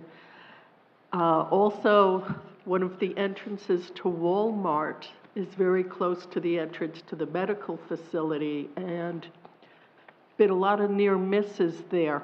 Your property would be accessed from that road between the Murphy gas station and the bank. Is that how your property would be accessed? Yes, the main driveway will be to the rear, to the southeast So would corner. people come off Route 1 and come into that road and then access your property? Yeah, we actually are, we're My cutting. monitor's dead. Oh, So I'm oh, kind of looking at my little picture and looking The at only access we're actually gonna have, we had to agree with Walmart to cut off the access on the side street. We're only gonna have it from, the back street, to the one that connects to Jackson. That's our only access point. So people will come off and still have quite a long throat to get in and access through the back there. Which also helps with the stacking and the queuing, keeping everything Lift on. your microphone close to you. That also helps with the queuing of the vehicles, keeping everything on site. But yeah, there was two other accesses. There was two other drive aisles from that Walmart common drive that we had to close off. So the only access is directly onto that driveway that leads to Jackson Street or to the Walmart drive aisle. So we will get into site plan issues because we didn't put this in our staff report, but staff actually has concerns of only having that access there because it does send all of the traffic through the intersection down Jackson Street. So when again, depending on what happens if the special use is approved, some of these site issues will be talked about in a pre-application meeting or that, because we have concerns too possibly on the entrances. Well, yeah, I definitely But not understand to use it's that in site any plan. consideration right now as your. But just to clarify, because there's some confusion over here, there's existing access to the Walmart that would be the north, but that on your plan that you're showing right now is to not provide that access proposed, right? So there's currently, Two accesses on there. yes, there's an access to the Walmart parking lot from the north, and there's southern access. Yeah, I think the Then one there's after. three drive aisles that will be closed off, and our primary drive aisles right here. Go to your next slide, please. So where it says existing access drive Walmart agreement, is that an Yes. additional egress, ingress for your facility, or will that not be utilized? It will not be utilized. Not directly. Yeah, just the one in the back. Thank you. I mean, they could, So if they any were other going questions? southbound on US 1, they could use that, but it's not the primary driveway access point. Ms. Carpenter? This is a very unique site, in that this sort of business is, when there are a number of opportunities, a number of businesses that offer a very similar product, human nature tells us we go to the one that is on the side of the street that we're driving on. And I know that you know that. So while I'm absolutely certain that your business would have an impact on the other businesses, I think that you're also going to draw some business that wouldn't visit a similar business on the other side of the road, because you know what, it isn't even easy to turn around there. It really isn't. Again, it would seem to be more appropriate in this particular zoning as opposed to what we just discussed before. But again, I'm a little conflicted. I'm not real comfortable with stepping around zoning for special uses. I think that perhaps, and it's not our position at this point in time, I think that perhaps if we're going to be inundated with car wash requests, we probably should be dealing with exactly where they should go. And they should be mentioned in our zoning. So this being special use application, is this really stepping around zoning? It's not a variance or relief that we're asking for, it's not a prohibited use, it's just not permitted or conditional. I understand that. It's a special use permit that, yeah, and that's, okay, I'm done. Okay, Mr. Carter, please. Have any comments, sir? No comments. No Okay, questions. Mr. Lucier?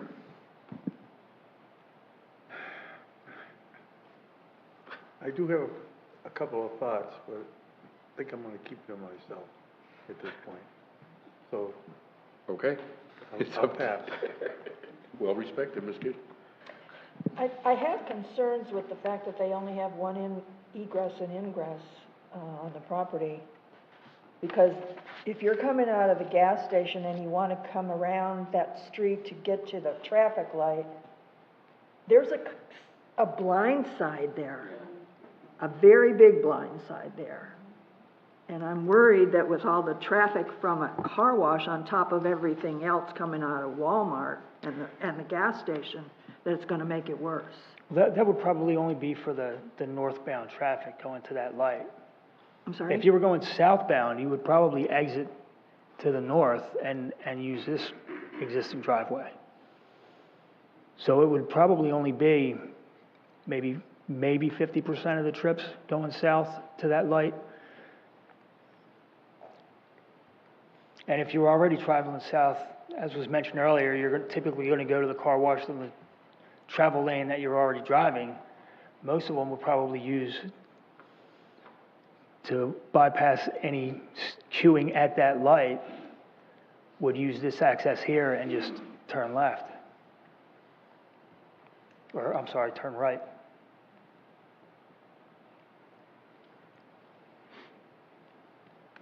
So it's definitely not forcing everybody to Jackson Street. Right. And again, this is generating less trips than the bank. Yeah.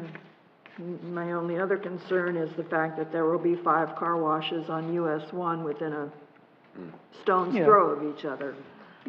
But again, we're targeting less than 1% of the daily traffic on that road. It is a major road. So if we're anticipating about 150 washes a day, that's 0.6% of the average daily traffic on that road.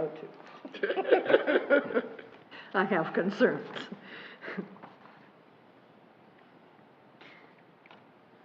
Other than that, I have no other comments. Okay. All right. I'll come back later, my final. Let's open the floor for anyone in favor of this project, please.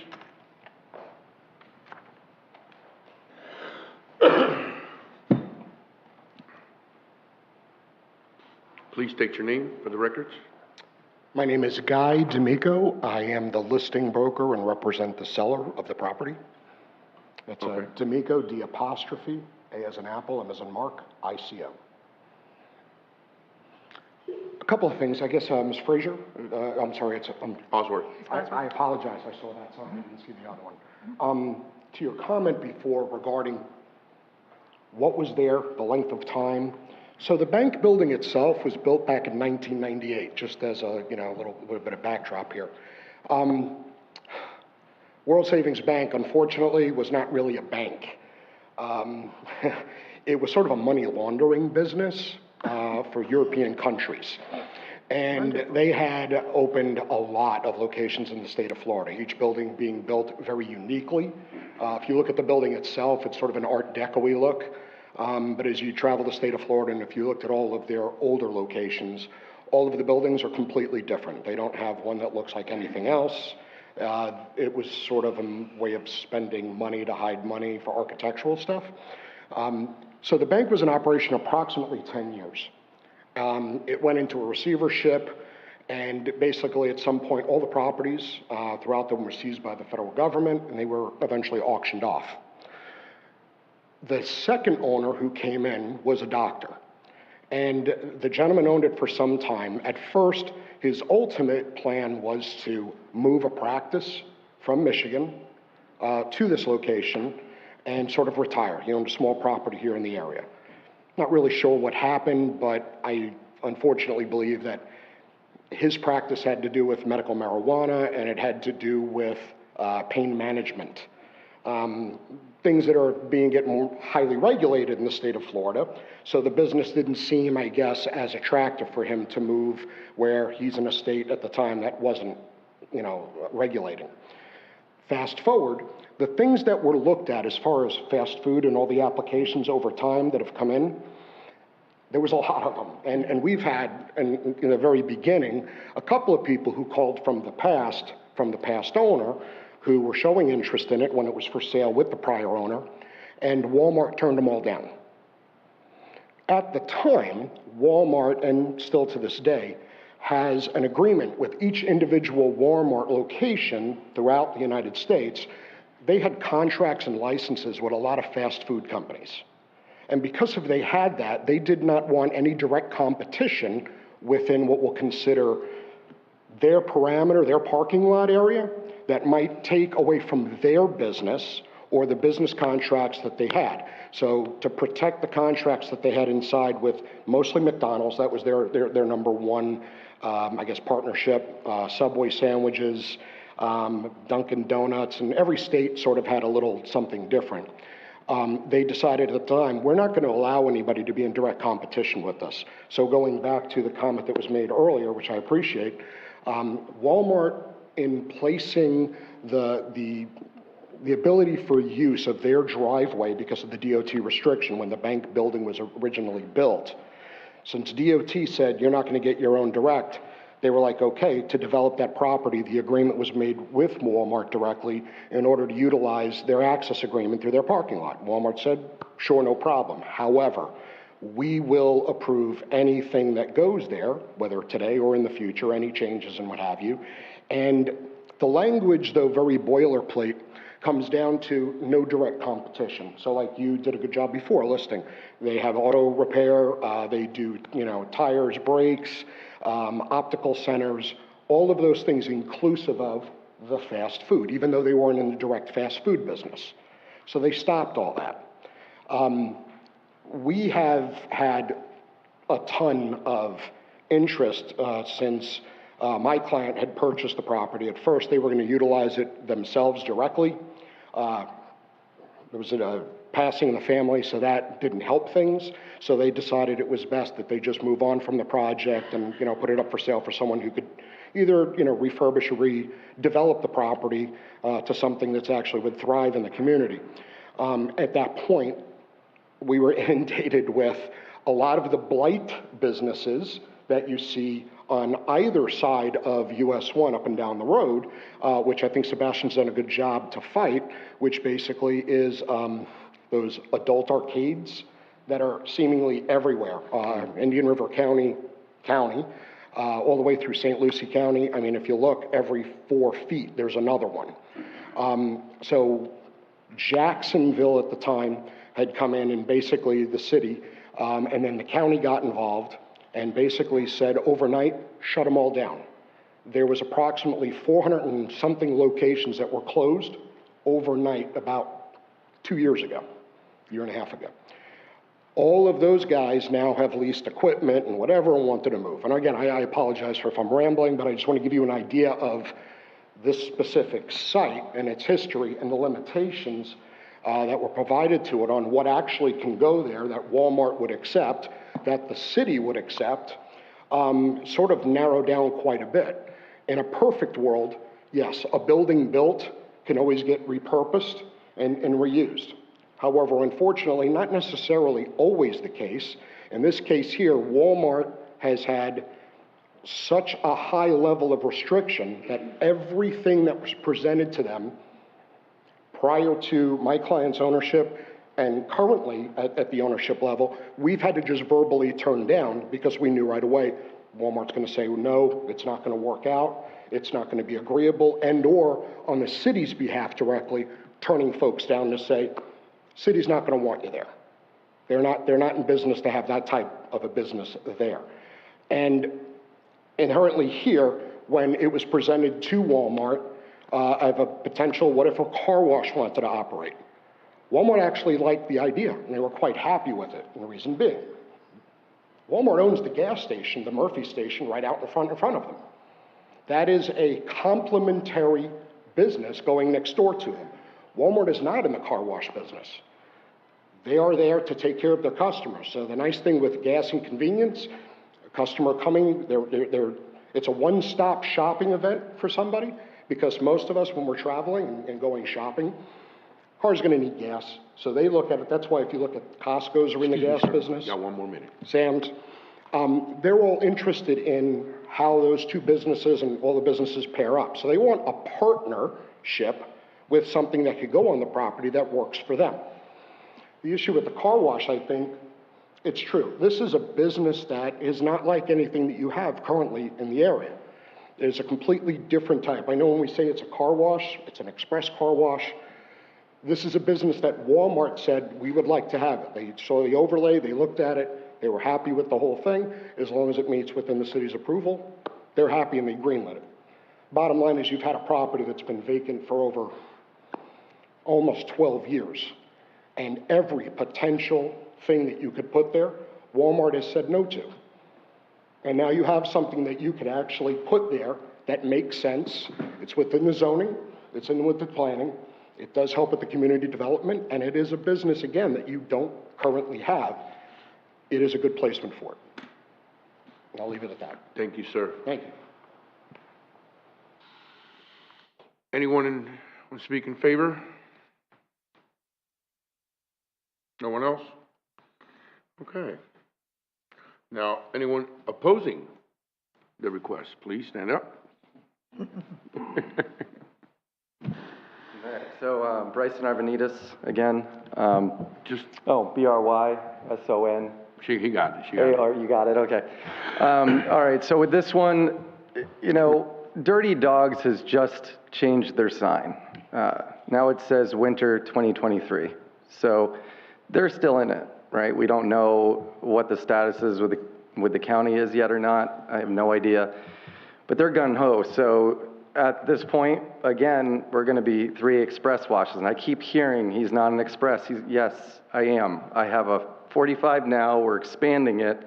We're putting in all brand new equipment, new detergents, stuff that they use, probably NCS or Diamond Shine. We're doing the same services they do. We have people pre-pep the car as they go in. We got pay stations, employees at the pay stations, drying them off at the end, free towels.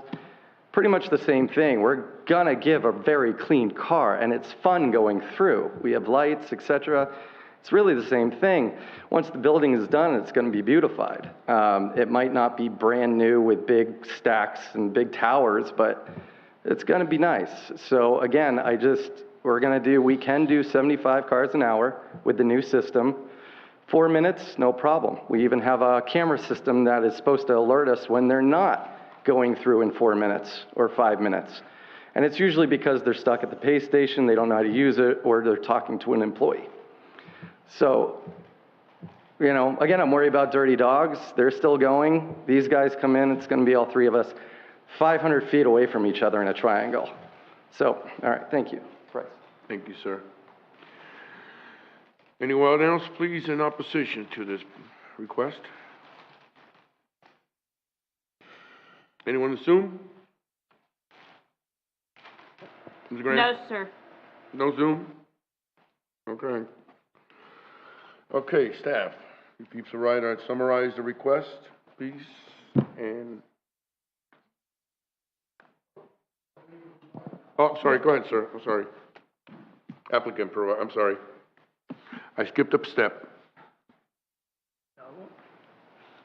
It's 9 o'clock. That's It's definitely been a long day, but we just wanted to note again that both the Caliber and the Purple Pelican Car Wash are on the northbound side, and as mentioned earlier, you're probably going to go in the direction of travel when you're going to get your car washed, and there are currently no car washes on the southbound side. And again, the 25,000 residents of Sebastian, our target area is a lot wider than that, especially with the amount of traffic on that road.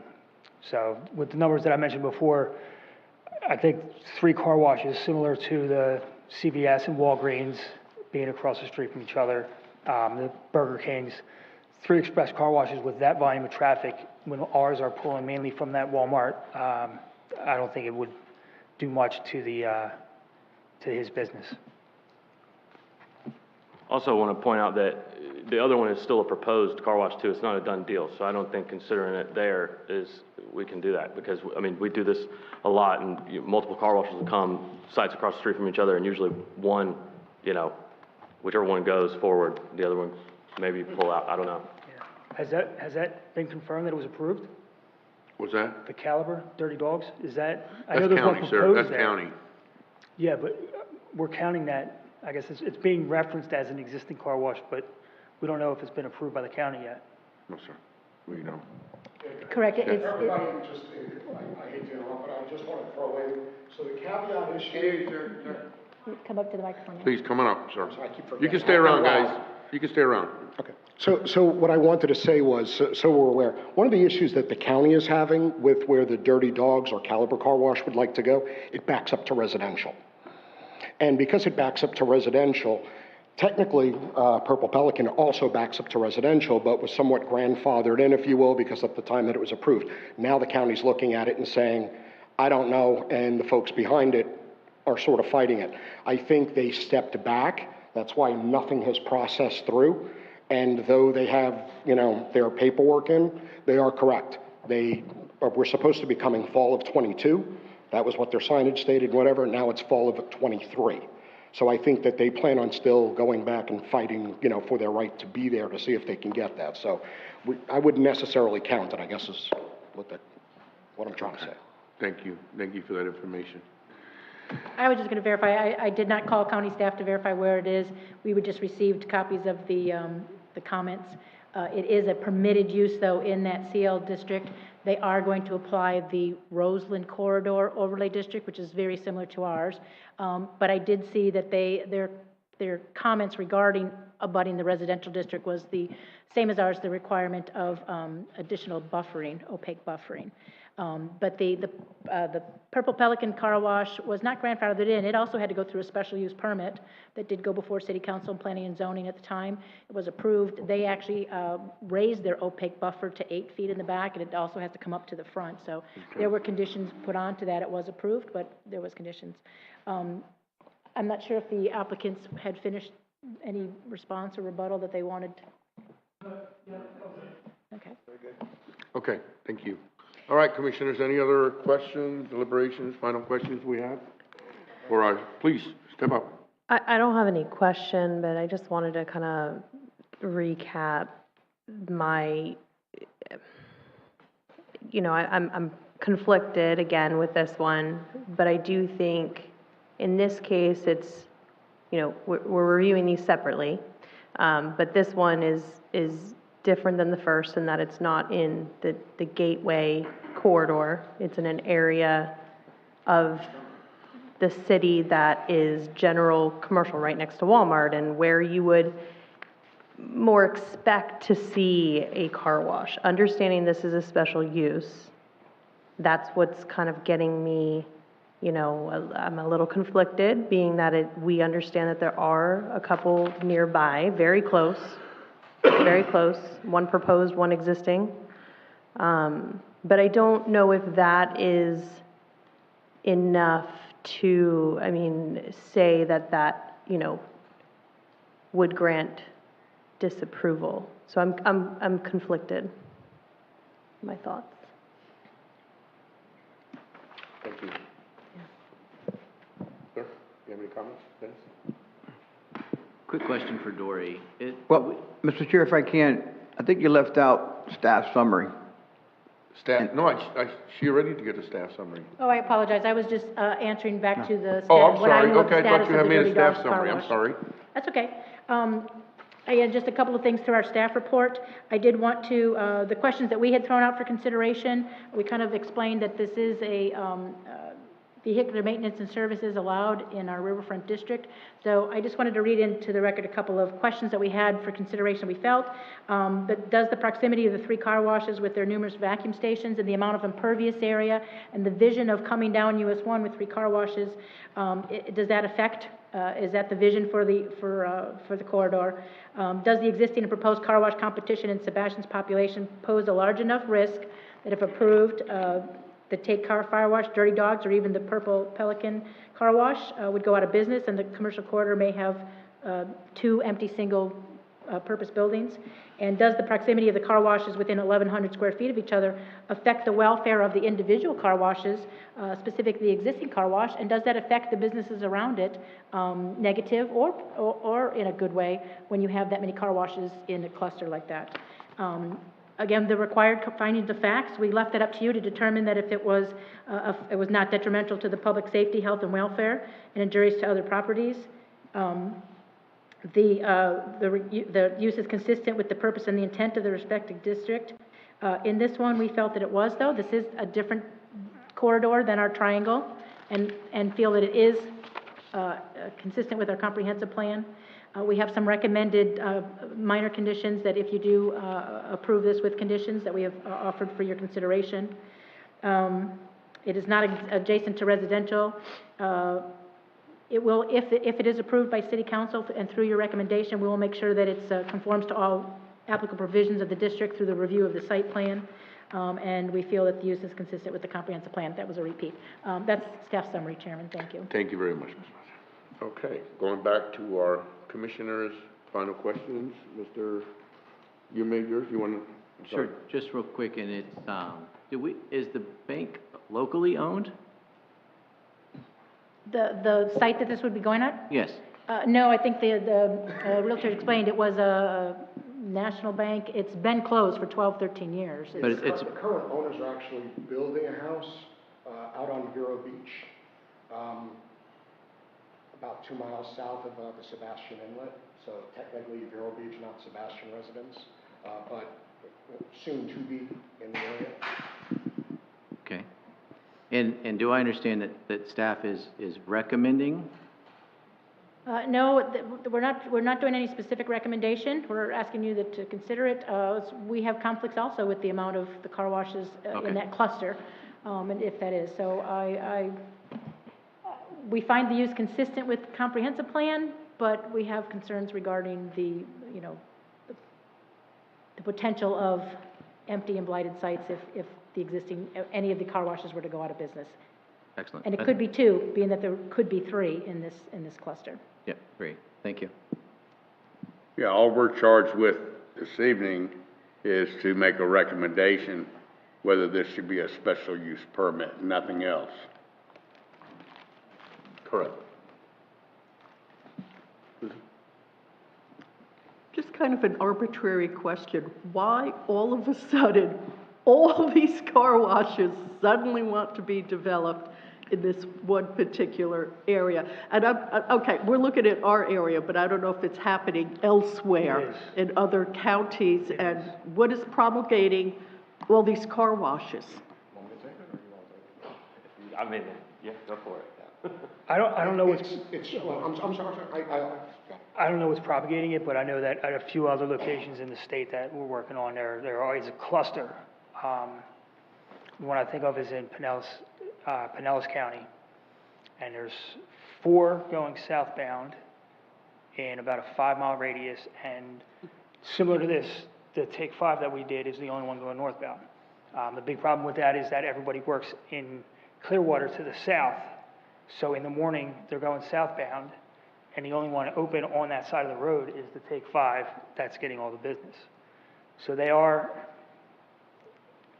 pretty much everywhere I'm going in the state for these. There's clusters. But again, Dell's marketing research usually picks the most suitable site for sustainability. I think to answer your question maybe in a little different format, Florida now is the most desirable place in the United States to move to. Sir, speaker, Sorry. speak. Again, Microphone. Florida is the most desirable state right now that everybody wants to move to. We don't have a tax base. We don't collect an income tax. And there are things now that all these other businesses who have been operating in other states, everything is regionalized for the most part. You got the Northeast, the Southeast, et cetera. And now you're seeing all these businesses saying, I also want to be in Florida, because a lot of them are moving here. So when the executives decide to move their offices, the businesses have to come first. That makes sense. Are you seeing a lot of self-storage as well with the population growth?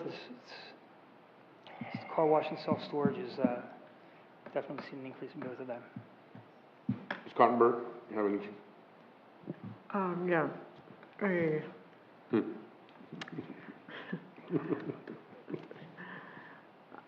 I still feel a little conflicted about this whole thing of special use permits in general.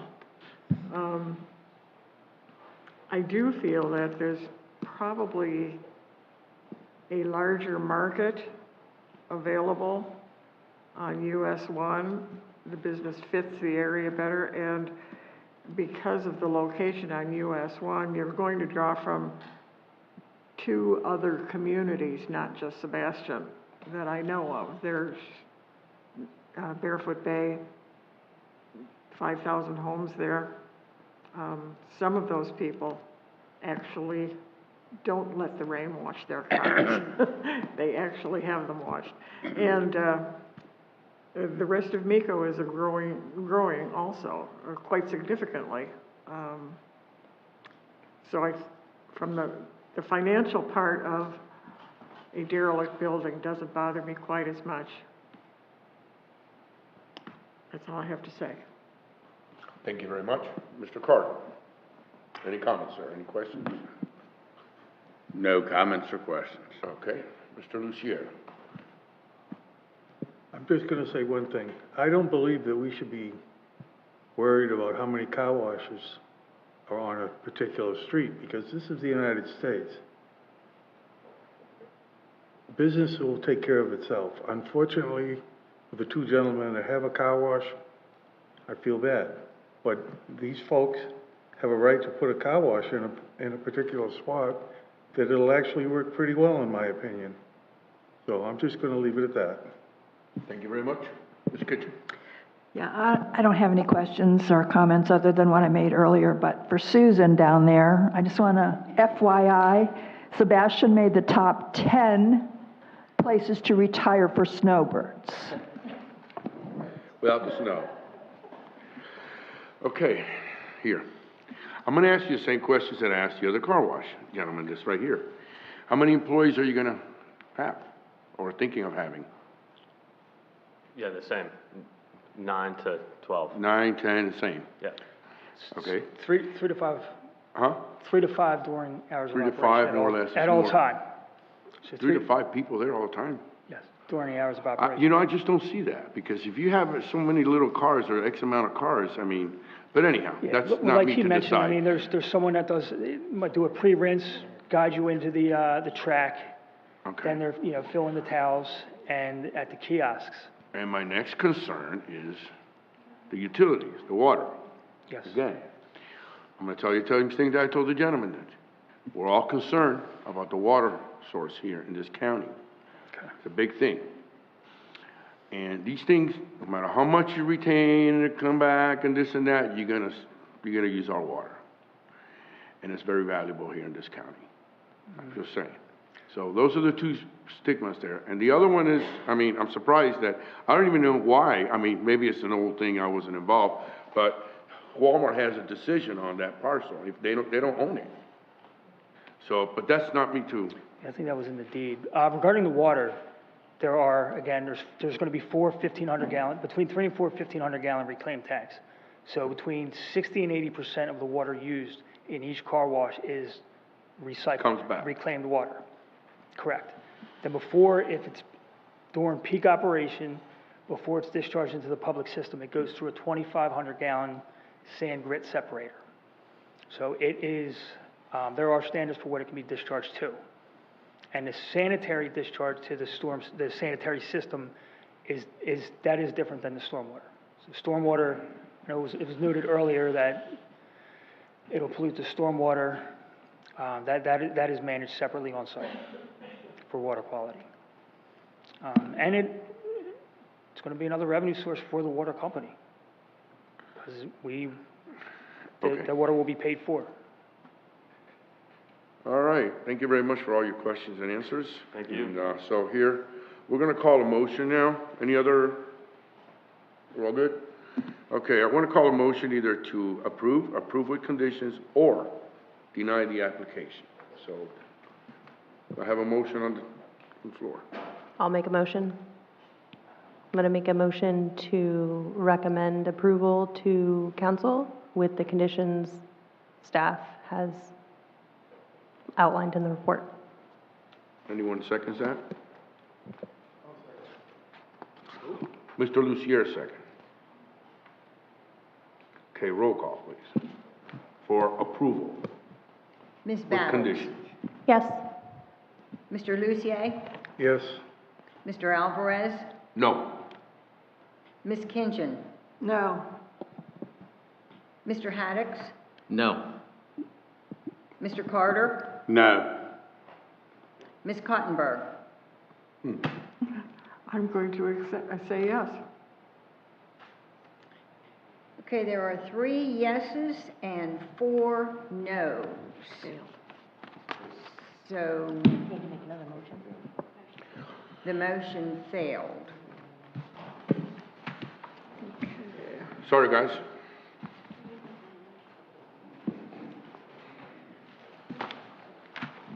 Moving right along. Chairman? Mr. Chair? Yes? You're still gonna have to make a recommendation to the, Okay, please. to the Ms. council, Battle, to the can you- council, so you're gonna have to make another motion since that one failed. So we have to forward a recommendation to city council. Your motion to recommend approval failed. So you have to make another motion that you're going to send to city council. Okay, so we make another motion to? Deny? Mr. Chairman, I'll make a motion that we not make a recommendation to city council to approve a special use permit for Take 5 Car Wash at 1979 US Highway number 1 in the Community Redevelopment Area of the Riverfront Overlay District. I'll second that. To deny. Okay, we're gonna have roll call one more time. Ms. Battles? No. Mr. Lucier? No. Mr. Carter? Yes. Ms. Kinchin? Yes. Ms. Cottenberg? No. Mr. Haddix? Yes. Mr. Alvarez? Yes, motion to deny. Okay, we have 1, 2, 3, 4 yes, 3 no's. So the motion carries.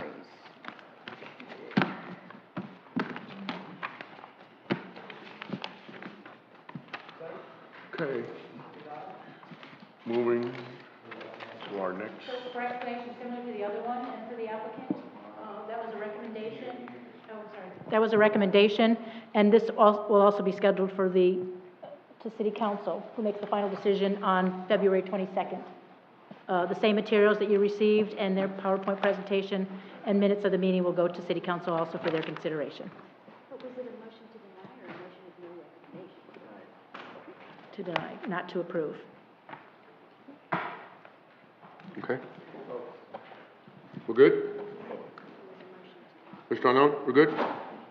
Okay, so. Moving right along. Huh? Unfinished business?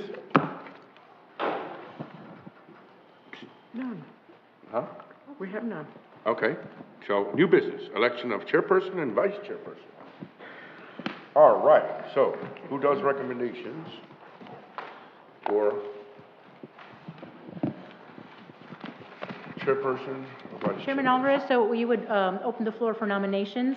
Yes, And please. the members would nominate, and then depending on how many nominations, would take a vote, and each of the members would state the name of who they were choosing for chairman. And then we will do the same thing for vice chairman. Okay. I'd like to make a recommendation to, for chairman for Ms. Cottenberg. I'll second that. Who's that? Ms. Cottenberg. For chair? I'll accept that. Of course. You live here. Are there any other, you have to ask if there's any other nominations. Any other nominations for chair? I'd like to be nominated. I mean, if it's Nominate good, if yourself. it's not, I'm okay, but you can keep it. I don't care. I'll nominate Luis I'll give my vote to Luis Cottenberg. How about that? Nobody? Okay, No so. one's running against her. No. So vice chair. I nominate Mr. Carter. I respectfully decline. However, I would like to recommend Mr. Alvarez. All right, good. If somebody wants me. Any other nominations? Huh? Are there any other? Are there any nominations for vice chair? Well, the thing is this, let me explain to you, and I was looking at it. There's only 3 seniors here. Everybody else is new. So not too many people can, right? You're gonna have to have at least 2 years. 3 of you and Mr. Yeah, Carter. I was looking at that. So You know, you well, get it. there's only 3 of us, Mr. Carter, Mr. Cottenberg, and me. That could really, You so get it. I'll do the vice chair. I mean, if anybody wants to nominate me, I'm okay. You've been I'm nominated. Hey! Y'all do a good job. Keep it up. Thank you, sir. Absolutely. Okay, Okay. unanimous. You keep that. Okay, hold on. So, moving right along, I think we're good, right?